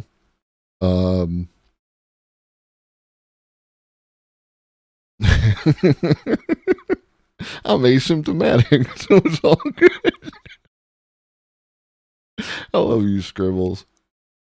Oh, what, at 100? Okay, then we're all like I got this thing, like I had my, I don't even remember now. I think my left shoulder? I want to say my left shoulder. There's this thing I have that is a common issue. There's a tendon that ends up stretching in a lot of people. And they had to go in and they had to take the tendon and screw it into a thing and then like that. And I haven't had the other one fixed because it takes a fuck ton of time and like that. Luckily it was covered by my insurance and I didn't have to pay out the ass. Yeah, it is the left one because I can actually feel a difference between the two of them. But it's common. You all probably have this just from carrying things over time. It does something to that tendon. Oh, okay. So, so a little bit more than that, but yeah, like back to the brains. There are a tremendous number of technological gaps that would have to be crossed in order to be able to take this and put it into the computer, right? Which, like, for me, you take this, you put it into the robot body, and then you run the nano machines and the CRISPR robots to it to prevent all the aging bullshit that happens to your brain and keep your brain in a nice condition while being able to do the robot body stuff, right? And there's also a solution to long distance space travel if you could do something like that. Like, because again, remember, your brain has no access to the outside world. What it has is cameras, microphones, various other receptors. You could do something and create a virtual reality within the brain that allowed a person to experience some sort of long-term virtual reality type situation while crossing vast gulfs of space, and the body doesn't have to be maintained at all, right? one of the issues that you would end up if you could do something like suspended animation or cryo sleep or whatever they had in Aliens, is things like muscle atrophy and that kind of shit. There are things that would happen to your body by not using it. This already happens. If you look at astronauts who go into space and they're in zero gravity for a period of time and they're not using their bodies in the same way, they come back to Earth all fucked up, which is why they need to be like super healthy and shit when they go up there. Which is why this whole idea of letting celebrities go into space is like, okay, that problem will solve itself. But you could avoid that if you could do something to maintain the brain in that with like things like future CRISPR, things like nano machines that were able to maintain that, prevent the brain stuff from happening while continuing to stimulate the brain with some sort of virtual reality system, that you connected to, and then the entire body is just robot. Fuck it. I'm down. That sounds awesome. That sounds fucking super awesome. What else we got? And on that note, let's talk about I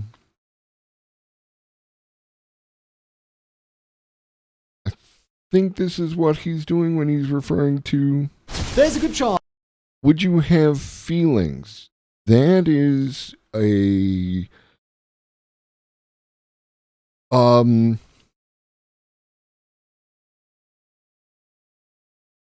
like straight out the box, I would say no. You would have to be able to reinterpret something like hot, cold. These are temperatures. So what you would need is some sort of thermometer in order to express those into the brain via, the robot suit, right? So the robot suit would come close to something that was very hot. And there's a bunch of other factors. It's like we identify flame from a distance. So we know what flame looks like. So we know that coming close to the flame is going to increase our heat. If there were little thermometers on the robot suit, it would confirm that information in the same way that your body already does. Pain wouldn't be a thing because you wouldn't need the pain receptor, right? And damage would be less of an issue because, okay, so currently, if I were to accidentally cut my hand, there would be damage, there would be time while it healed, all that other kind of stuff. If I had the robot hand and I was able to cut the robot hand, then I would detach the robot hand and replace the robot hand with a new robot hand. Time is not an issue. The damage to the robot hand is not an issue. None of these things are issues. Well, that's ultimately the question, Scribbles. First, before I get to Scribbles, if you were to catch fire, you would need some sort of sensory input in order to determine the fact that you caught fire. You would need thermometers at various places throughout the robot suit that were able to track that information and tell the brain about it. You would need things like that, and some other system which monitored the damage done to the robot suit, which is basically you're just replacing the meat suit with a robot suit and the brain remains the same. To me, it would be like one of those baseline things that this robot suit would need to have, and it's distinctly possible that people who are working in that regard are not considering that because they do the thing where they are making the AI racist because they're not asking the right questions and fixing their data sets. So like this is one of the questions. Like if people are in robot suits, right? The first people who would get the robot suits based on the current models would theoretically be people who were affluent enough to afford the robot suit. But then there's the question of those people also like their human forms very much and might not want that. So you would have to have a societal change in the definition of beauty, basically. Like where like the first time a celebrity were to have a cybernetic arm, then the cybernetic arm would be popular, it would be more accepted, things like that. The first time a celebrity were to, go full robot suit, then that becomes a thing, in the same exact fucking way as Nikes and everything else, right? It is when those drivers of that pop culture under capitalism get the thing, then everyone would want the thing. Who idolizes that particular celebrity or those groups of celebrities? Under the current meta, right? The current model. Under a more ethical model, it would be, an available option to anyone, right? Like where there are people, and I imagine this to continue forever, who want a finite life cycle. They want to be born, they want to live X number of years, they want to pass from this earth and go on to the next thing, and they should be able to do so. There are other people, like myself, who would absolutely love to transplant the brain into the robot suit and become functionally immortal and explore the universe. And everything else in between. So, under the most ethical model, everyone would have those options available to them. People would have access to the best possible meat suit through things like CRISPR and nanomachines. People would have, the best possible robot suit through nanomachines and CRISPR for the brain. I mean, you got to remember, it's like, this is the thing, is like, why do you have to make money? You have to make money in order to sustain the meat suit. Fundamentally, that's what it comes down to. The reason that you have to make money is because of the meat suit, right?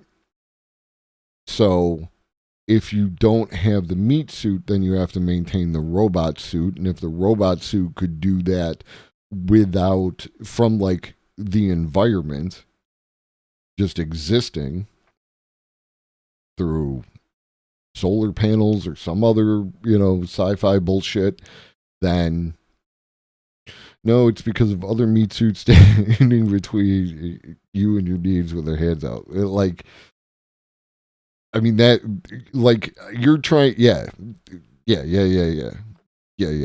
Like, we're all on the same page. It's just, we're looking at the elephant from different angles. Yeah, no, I would love to live in communist robot suit society. That sounds wonderful. In theory, you don't need money to maintain your meat suit. The money acts as a, trade device. Capitalism has to extract its bullshit, all that kind of crap. In our ethical, I've actually, like, there's a few movies I think that we need to get, like, I think I need to do some movie nights. Like, I think that people need to see Brazil. If you haven't seen Brazil, you need to see Brazil. Because Brazil, to me, occupies a place as like as a high likelihood on the current short-term future kind of thing. It is it is, unfortunately, nice.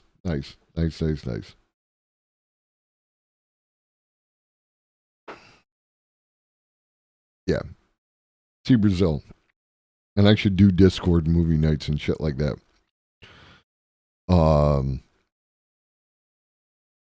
So yeah. So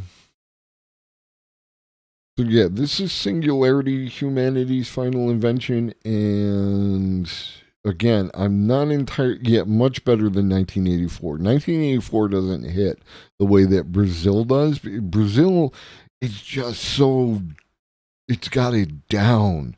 So down. Yeah. Singularity, humanity's final, no, not the country, the movie. So, Viva Lula. There's a good chance that when you see the phrase technological singularity or even just singularity, you've got a pretty good idea in your mind of what that means. In popular culture, the singularity generally refers to the idea of general Trigger warning, fast-speaking British person. Artificial intelligence that is capable of improving itself. This results in an uncontrollable reaction referred to as the intelligence explosion, eventually leading to the creation of Skynet or other similarly apocalyptic scenarios. Oh no! However, this scenario of runaway AI is only one. Is he terrible? Like, I don't know. This is literally the first video. It just seemed to be along the lines of what I wanted to talk about. And again, I didn't pre-watch. I wanted to see... it looked like the thing. Like, if he's terrible, then let me know. I don't endorse him being terrible. This is random video that we're watching together. Of several definitions and interpretations of the singularity. Depending on which interpretation we consider, the likelihood of the singularity actually happening ranges from 100% inevitable, likely within the next several years, to Jesus Christ, let's pray this never happens, because oh my god, no. Today we're gonna... Oh, okay. Because this is the point. 46 seconds is how much I watched of the video, and it seemed to be like the thing. So to take a look at the full range of interpretations so that, we can see what's definitely in our future, what might be, and what really hopefully is not.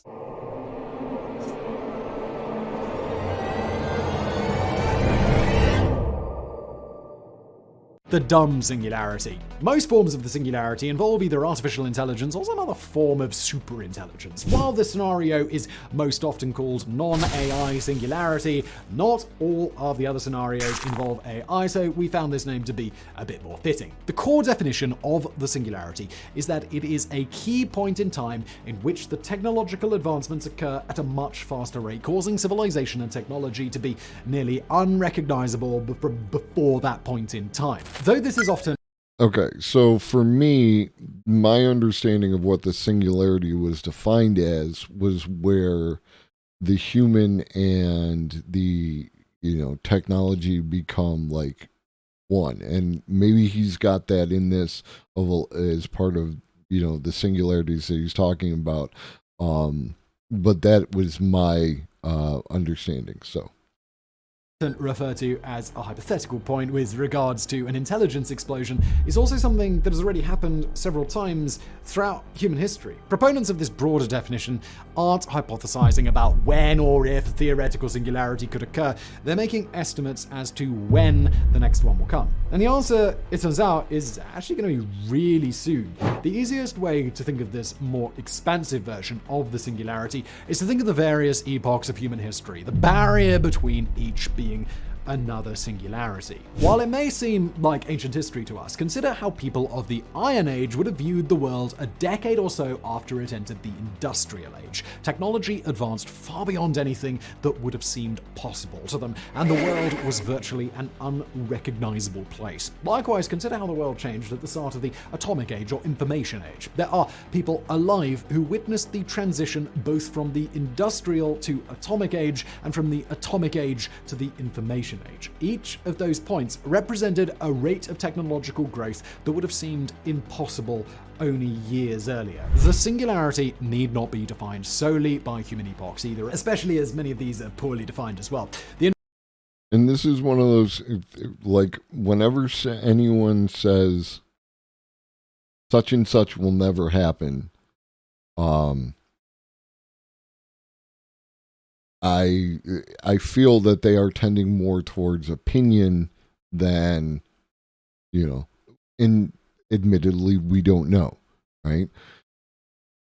An Egyptian could not picture this thing that is currently happening in front of us, an ancient Egyptian, right? Pyramid era, right?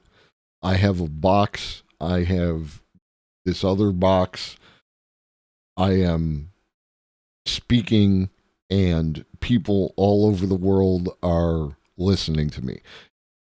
This is beyond, like, the capabilities based on their, again, you can relate it all to material conditions, right? Like, they don't have the scaffolding on which to understand the basis for how these things could exist, how these things could be possible, any of that kind of stuff. So all that lends itself to, when someone says that's never going to happen, it's like, you can't say that, right? Like, there are, unless it literally defies the laws of, like, physics, technology has a way of doing the impossible from a certain standpoint. So, again, like, let's not go into woo thinking and we're all going to be flying by next week. Let's allow for the possibility that we all know Ancient Aliens is like fucking racist white people shit, right?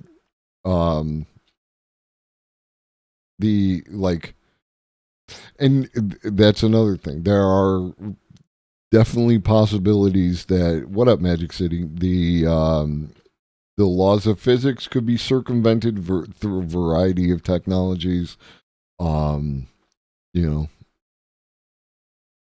Yeah, the whole Ancient Aliens theory is just like, these brown people in ye olden days could not have possibly done this thing, so it must have been aliens, rather than these brown people in ye olden days had their shit together.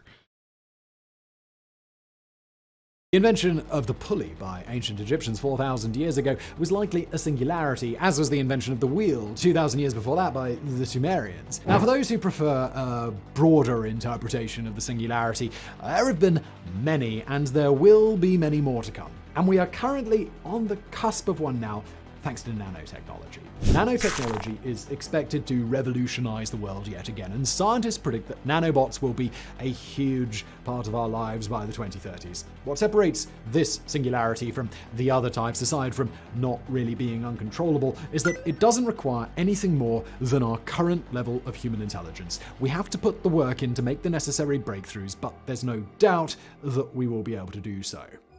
The superintelligent singularity.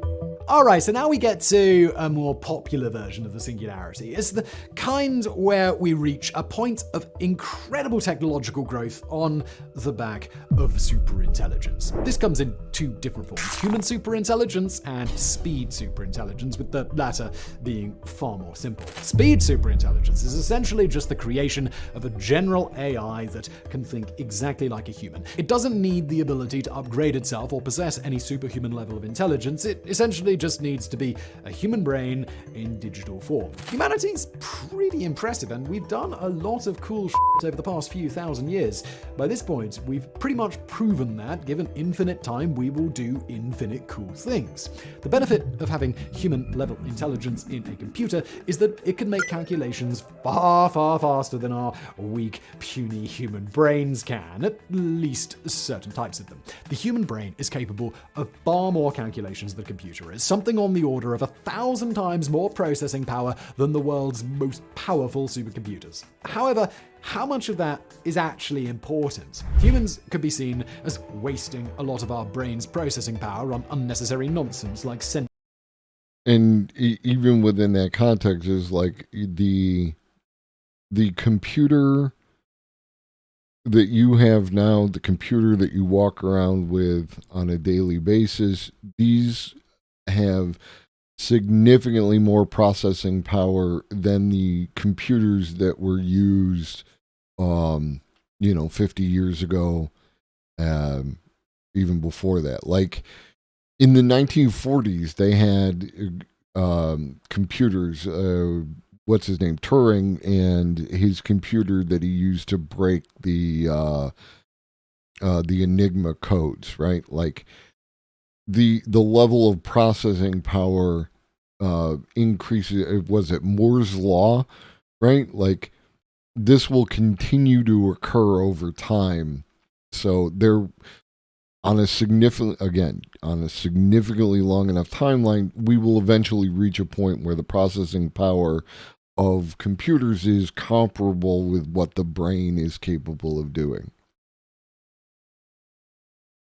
Sensory input, maintaining mandatory bodily functions, and love. What a waste of time. If we don't put our artificial intelligence into a fragile humanoid body, it could free up a massive amount of time to process other data. Computers are going to continue to get more powerful as well, so at some point our AI will be able to think exactly like a human, but a hell of a lot faster. Though it would only need human intelligence, to quote the paradigm shift, you missed everything. It's you miss the fact that it's Maggie's birthday, so make sure you wish Maggie a happy birthday. Mostly what you missed reading rap was the doomer shit related to like gray goo and potential apocalypse. Now we have pivoted to like cybernetics and singularities and potential positive futures, right? Like, so you missed the negative shit and we're into the positive shit, so you probably came at a good time. And make sure you tell everyone to vote. Sheer speed at which it could think would create a type of superintelligence that could lead to the singularity. The other type of superintelligence that could lead to a singularity is human superintelligence. Even this has variations on exactly how it could happen. What up, Valpo? Will humans somehow evolve? Yeah, we did the gray goo, we did all that kind of shit. That's all out of the way. Now it's fun stuff. Superintelligence naturally? Is someone going to give birth to a person so outrageously brilliant that they read the works of Stephen Hawking and think, this guy was a bit dim? It's certainly possible, but it's not really something we can predict. IQ scores have steadily increased since they were first introduced, which one could argue shows that people are only getting IQ scores are bullshit. More intelligence over time. However, the veracity of these tests is dubious at best, and there are other factors contributing to the results as well. Besides, have you seen the that the ancient Greeks did? Their contributions to math, science, and astronomy are incredible. And the only tools they had to accomplish any of that was a compass, a straight edge, and an abacus. Even though general knowledge has increased since then, it's hard to argue that actual human intelligence has. It's probably going to take more than good genes and some dumb luck to achieve human superintelligence, and that's where the cyborgs come in. At least that's one theory. It's speculated that if humans are able to either augment or interface our brains with machines, that it may provide the ability to amplify our intelligence to superhuman levels.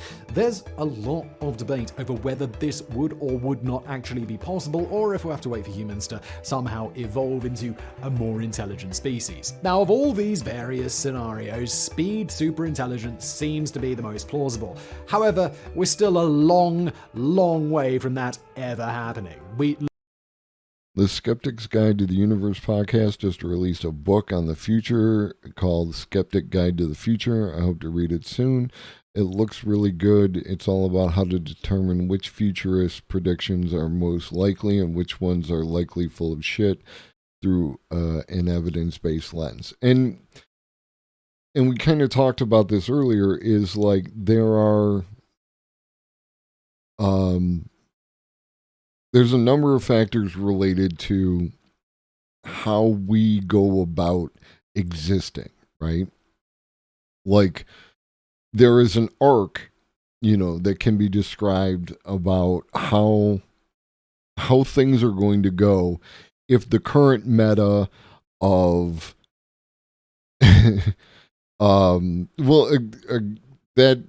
the experts tending to be wrong is that the map is not the terrain, right? Like, and to relate this back to communism and state of revolution, I'm doing my theory bit, proving I'm a real leftist. The future communist society has to be built by people who didn't live under capitalism, so they have a different way of thinking and can create a different future. There is no person alive today who can do that, right? We have to go somewhere else to be able to see the place that we're going to end up. And it's much the same with futurists, right? Like, if we describe that arc, but we're using the current meta of capitalism, artificial scarcity, resource acquisition, these kind of things, it is going to describe a particular arc. But if we change the nature of the way that we behave within the universe, it describes a different arc. And these arcs will then adjust each other as they travel through time. So it's going to be like, okay, like we institute universal healthcare for everyone on the planet, that is going to have a drastic change to this in ways that we can't even comprehend because we're not there. You know what I mean? Fully automated luxury, gay space communism, let's go. I see you. I see you too, Reading Rap. Same page. We can, and again, it's not about like, the let's go back in time and kill Hitler kind of, let's do a big change to the universe kind of thinking. It's like, it's a series of minor adjustments over time that create these outcomes, and we all participate. Lack the computing power, the necessary understanding of the human brain, and the ability to create a general artificial intelligence. While this is something that could potentially happen, we are almost certainly several generations away and won't live to see the day. Sorry about that. Intelligence explosion. Finally, we get to the last version of the singularity, and the one you're probably most familiar with. The first step is to create a general AI. Now, we've talked about that in previous videos and why it's not exactly going to be in our immediate future. Next, once we've made that general AI, that AI needs to have the ability to upgrade itself. It needs to be skilled enough to upgrade both its hardware and software without human intervention, thus creating an even more intelligent AI. It could then repeat this process over and over again until it became an artificial superintelligence far exceeding anything that humans could ever dream of. This intelligence explosion is regarded by many as inevitable, and general AI is often referred to as the last invention that humanity will ever need to make. Both that right there, right? Like, that is exactly. We have to be able to define time scribbles in order for me to be able to answer that question. They're like. That's an entire, I could do a show on that in and of itself. Like, what is time?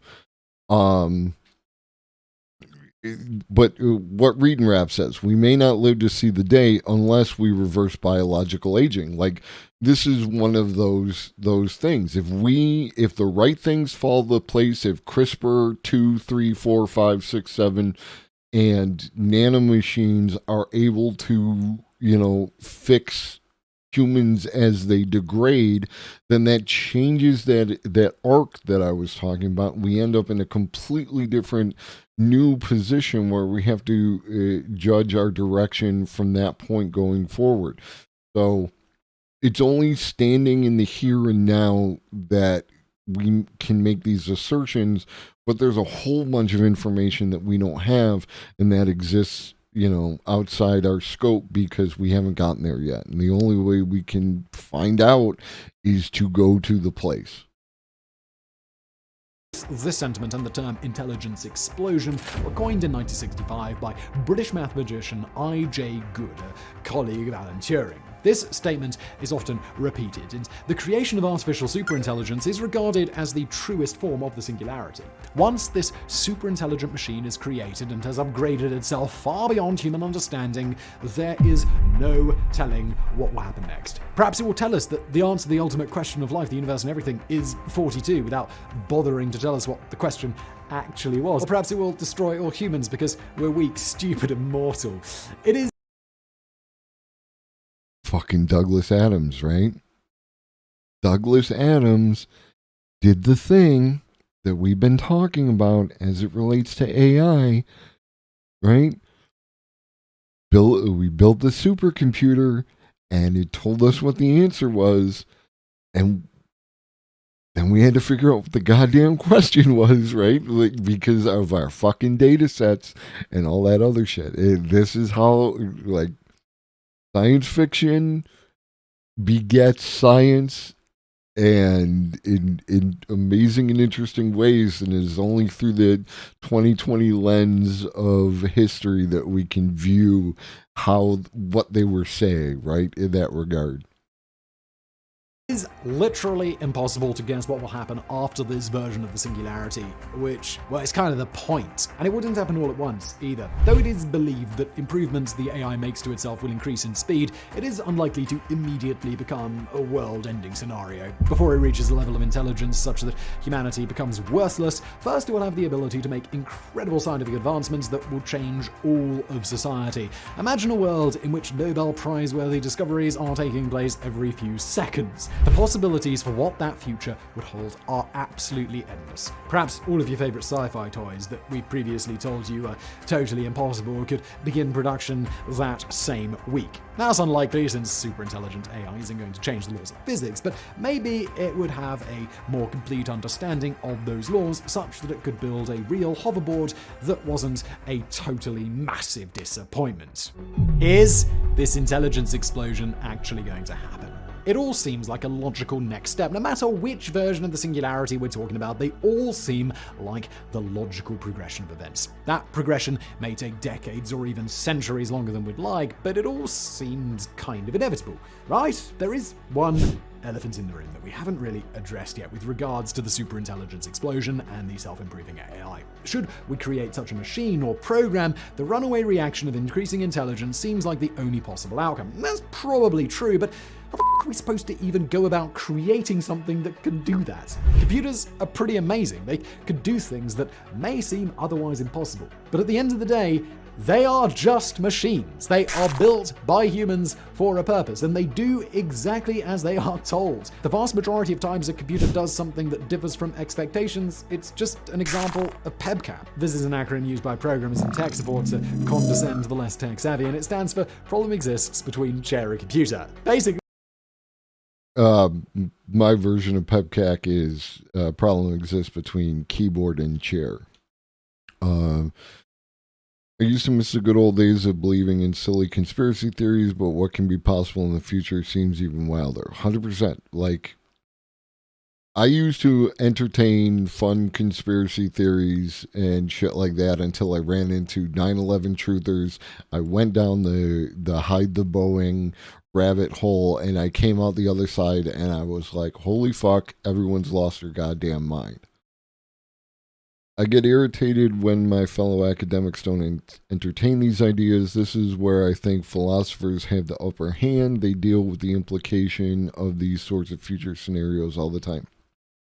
And this is the thing. And this is why I'm such a huge proponent of cross-disciplinary groups, right? Like, one of the issues that we have to this day, right? Like, right at this point in time, again, economists are going to be naturally like pro-capitalism, not only because of their field of study, but the filter, again, we're talking about filters, the filter that gets created, that, you know, like anything else, people are going to be inducted into this because of people who feel certain ways about certain things. And then you end up in these schools, and if you want to be known and if you want to get published and like that, then you have to toe these lines, and the people who disagree with these opinions are going to be discarded.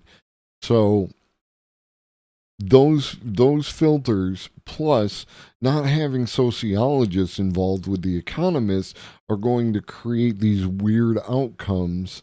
And the economists, for instance, are going to invent these weird stand-ins for things that they don't understand. The entire economic concept of the rational actor. I have yet to meet a rational actor in the world, right? Because people are incapable. You, me, everybody are incapable, except like Kung Fu Master on the Mountain. We are incapable of understanding ourselves and our place in the universe enough to be considered a rational actor, right? You are subject to so many different incentives by your existence, right? Like, you completely change how you exist within the universe if you haven't had your coffee. There is no such thing as a rational actor. It doesn't exist. It never has existed. Using a stand-in for your economic model that requires the existence of something that doesn't exist is not a reliable metric for how real people are going to behave in the universe. Let's associate some economists with some sociologists and come up with real economic theories based on real world conditions. When economists discovered humans, it was pretty cool. So, like, I'm not saying anything that other people are feeling. Like, this is what we are out about. Yeah, me too, Maggie. Like, there are days when I have to go for blood work, right? Like, only a couple days per year. Those are not days you should associate with me until after, like, a couple hours after the blood work, because I wake up in the morning and I cannot have coffee and I cannot eat anything until the point in which I have my blood work. I am definitely not a rational actor. The executive is totally driving that fucking bus, right? Like, and like, I am just trying to get from point A to point B. And once I get to point B, then we can talk like real people. In the meantime, you should just avoid that particular bear. If your computer did something unexpected, it's probably because you're an idiot and you did something you shouldn't have. Computers do exactly what they are programmed to do.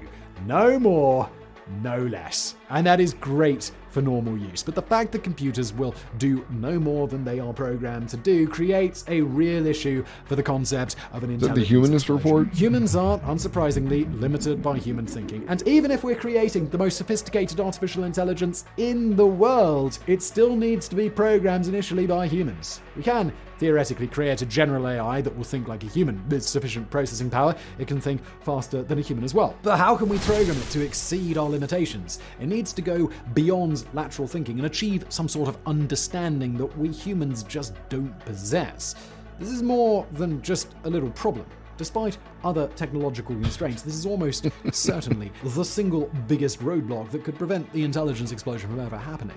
Even if you're Harrison Ford or the Astro Creep, it is unlikely anyone could ever create an artificial intelligence that is more human than human. In order to program the AI to think in ways we can't, we would likely need to understand how to think in ways we can't. If we understood that, it would mean we can actually think in those ways, and so the AI would think no better than a human. I mean, think about it. If you had a completely blank slate of a person and could teach them to be infinitely smarter than you, how would you tell them to think? In what way could you instruct them to think that is superior to the way that you think? It's not quite as brain-melting as trying to imagine if your own consciousness didn't exist, but it's still difficult to the point of being probably impossible. But this is... Okay. Again, that is a possibility that we won't be able to do that. However, again, until we get there, we won't be able to see the new thing, right? Until we have people who grew up under not capitalism, we won't be able to define what communism would look like, right? In the same way, once there is sufficient difference between the way that humans are and the way that AI is, that AI could see a way to create a different kind of intelligence that isn't related to the meat suit. The meat suit is subject to a whole lot of biochemical processes that the electronic robot suit might not be subject to, and the AI would not be subject to. So that creates a different scenario by which a different future could unfold. But, you know, until we get there, we won't know. And by then, it will already be too late or super awesome. This is also just our take on things. There are respected scientists who believe the intelligence explosion will happen within the next 10 years, 20 tops. Even if the creation of such an AI is possible, that timetable seems exceedingly optimistic. But if their predictions are correct and superintelligent AI is only years away, well, I, for one, welcome the new robot overlords. Thank you. Thank you. I'm sorry about everything I said. Thanks for watching. Again, be nice to Siri. Be nice to Alexa. It is by your interactions with them that you will be judged. Oh. Loving is what I got.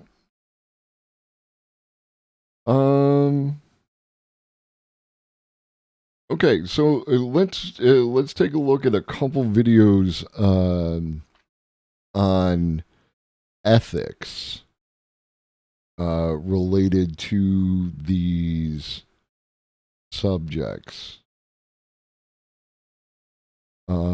First we'll go with the biological, and then we'll go with the, I guess they're both. Oh, let's get into it. If you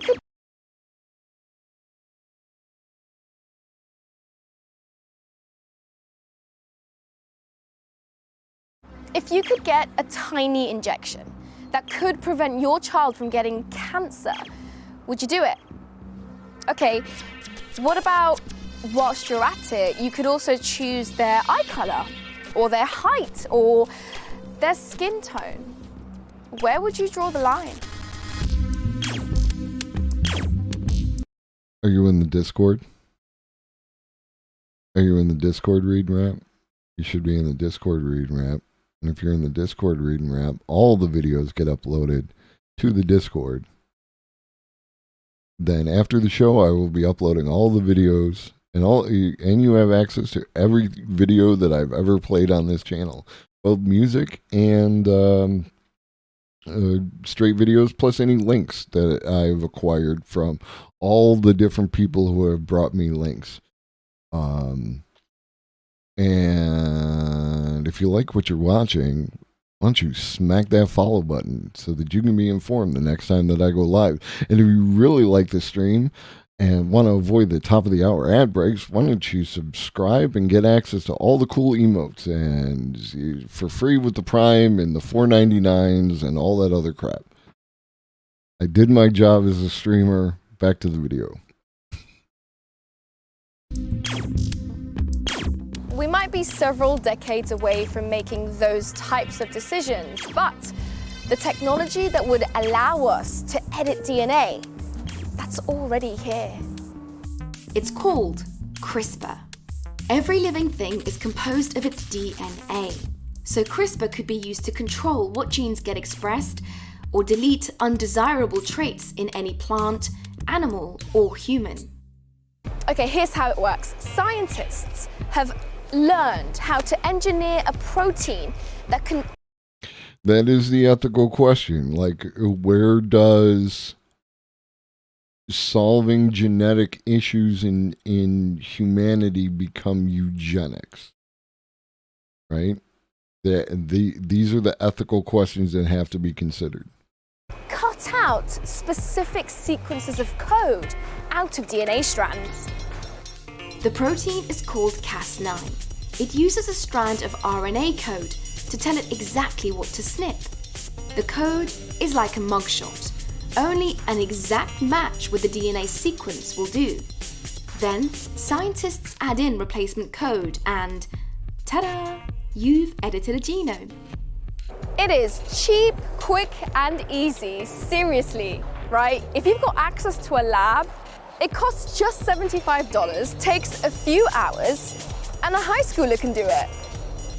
It's already been used to reduce genetic deafness in mice, make mushrooms that don't brown easily, and scientists are even trying to make mosquitoes that can't give you malaria. It could potentially be used to bring back extinct species like the passenger pigeon. Well, one thing is that, like, so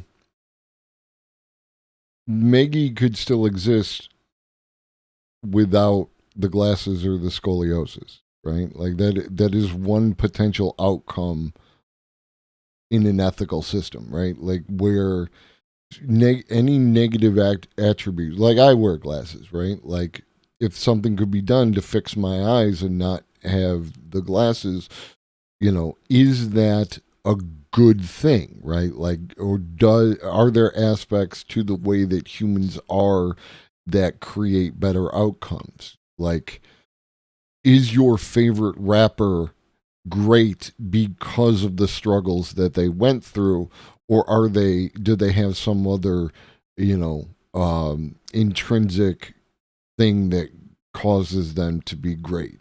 Like, is it external? Is it internal? Is it subjective? Is it objective? Like, these are the ethical questions.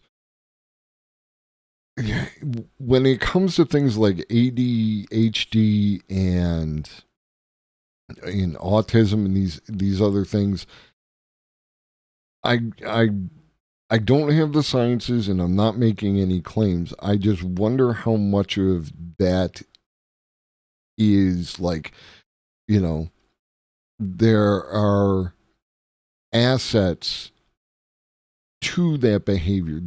Like, if you have ADHD, is there something at issue? I don't want to say wrong, because there's nothing wrong with you, right? But is shout out Kelly.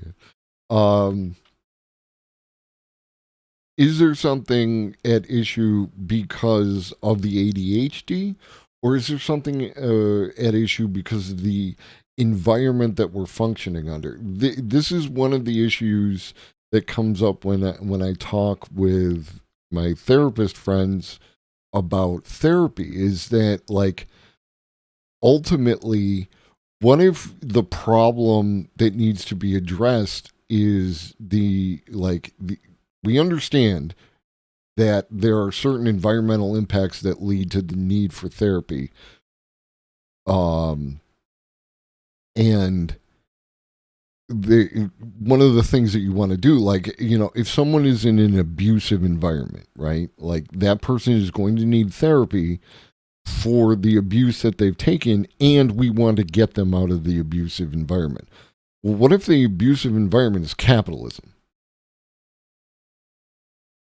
What the fuck do you do then, right? Like, many people with ADHD would be superior hunters in a hunter-gatherer context.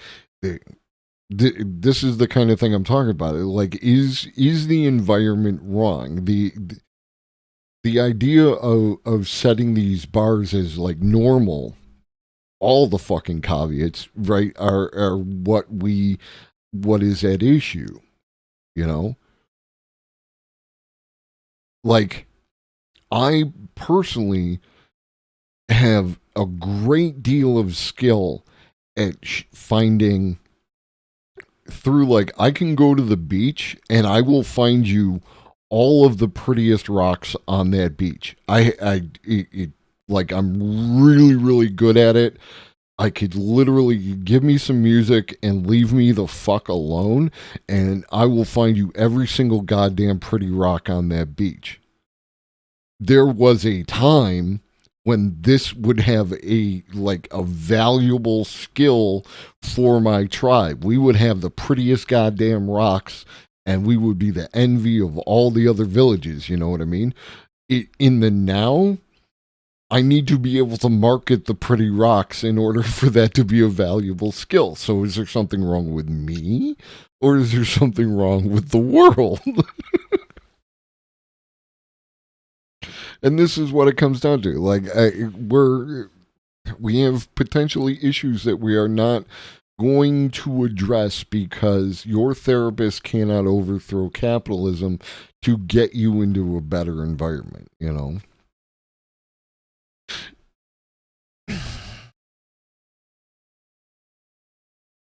Or the woolly mammoth.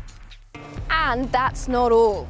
CRISPR is also being used in human clinical trials, particularly to treat things like blood diseases, HIV, and even cancer.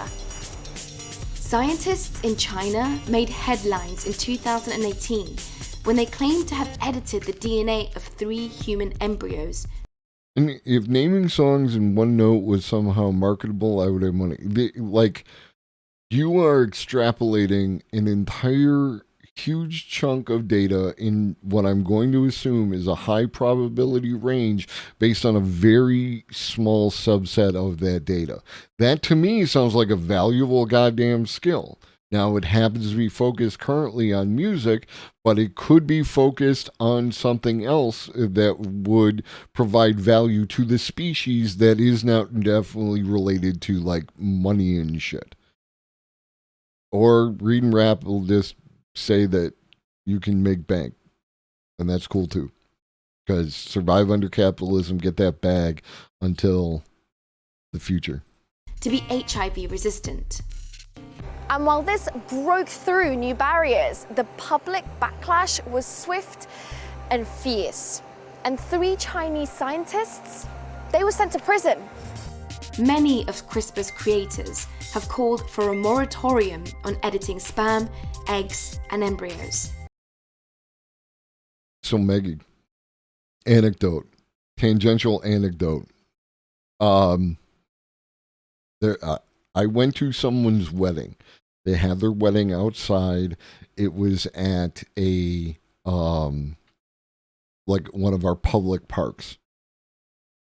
While the wedding was going on, not the wedding, but like the hanging out and fucking around portion of the wedding, I got a cup and I went and found the raspberry bushes and I picked a bunch of raspberries and I was eating them and, you know, sharing them out.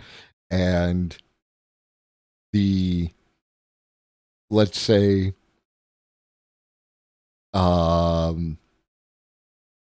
the city vegans, we'll put it that way, when I offered the raspberries to that person, they looked at me like I had grown a third head. It was like, oh, this is literally the foundation for your belief system. Eat the fucking raspberry. Oh, God. A pleasure, Scribbles. I hope to see you soon. So, yeah, like, you know, it's that kind of thing. It, like, mushrooms in berries. Berries can be absolutely dangerous. But, like, you know, yeah, I know what a fucking raspberry is. I literally grow them. You can trust my judgment. Their concern is that we're on a slippery ethical slope. Editing the genome code of someone alters their DNA, but that change dies with them. This is called somatic gene editing, editing the genome code of a sperm cell. Not all vegans, right? We're not talking about all the vegans. We're talking about a subset of vegans who have defined their veganisms by very tight constraints of going to, you know, a particular place and acquiring that kind of shit. Like, you know, my wife is a vegetarian. My son eats very little meat, and I am old school. So, like, I have no. I think that we do need more, you know, veganism in our lives. We need more vegetable consumption and things of that nature. And I need you to make it less goddamn expensive because it's fucking killing me. Cell, egg, or embryo is called germline gene editing, and it means that the change will pass on to all of the affected person's offspring, and their offspring's offspring, and so on. This could have tremendous benefits. Really, just every time. It's like, what's the problem here? Oh, it's fucking capitalism. Every fucking time. It could quickly and cheaply wipe out devastating hereditary diseases. But it also raises some serious ethical questions. For one, future generations can't consent to having their genes altered. And then what happens if and when gene editing technology goes beyond simply tackling diseases? Regarding the first point about future generations can't consent to having their genes altered, future generations, take care, Maggie. Future generations can't consent to existing. This is like, it is ethically consistent that if you are going to have kids, that you can also edit their genes, right? Like, these are the same thing. So, you know, that doesn't fly. If you are, you know, what is your fucking, you know, consistent ethical narrative? For instance, studies show that attractive people tend to earn more money. Surely some parents would want to pick and choose the genetic attributes that would give their children a leg up in life. This kind of editing is called genetic enhancement. Attractive people earn more money. But the problem, like, what's the problem here? Oh, fuck, yeah, it's fucking capitalism. It's not the other shit. You need to get down to base, bare tax, and talk about what the problems really are if you want to have serious discussions. If you want to pretend that we can't put capitalism on the table, then we're going to be disappointed every time we try to have a discussion. And the line between gene enhancement and curing diseases can get really murky really fast. This kind of elective procedure, it's only going to be accessible to the people that can afford it. And that could deepen social, economic, even racial divisions. Now let's zoom out even further. We have no idea what kind of long-term impact these genetic fixes could have down the line. Gene editing isn't 100% accurate. Any mistakes made now will affect many generations to come. Some CRISPRed cells can initiate tumors. Yeah. Yeah, reading rap. Elon is not attractive because of his physical form. Or traits cancer. And parents do not want to pass those traits down to their kids. But right now, doctors are already performing prenatal screenings to ensure the health of an embryo for in vitro fertilization. So, what are we going to screen for in the future? Gene editing technology is on the cusp of drastically affecting humanity. It brings great promise in the form of reducing or eliminating many diseases. On the flip side, it could also shrink the human gene pool, widen socioeconomic divisions, and have exponential consequences for future generations. Gene editing technology hasn't reached that level yet, which is why now is the time to collectively decide what we should do. Yeah. It's like the tree. It's like the tree thing, right? The you know, the best time to plant a tree was 20 years ago. The second best time is right now. The best time to have these you know, these ethical and safety concerns regarding AI, regarding genetics, regarding all these potential futures was 20 years ago. Second best time is right now. So we're going to do right now. But not today. Because I tacked on an extra hour. I'm a little beat. I'm hungry as fuck. So Stick around for the raid, stick around for the raid, stick around for the raid, stick around for the raid. We're going to go raid Paradigm Shift, the homie.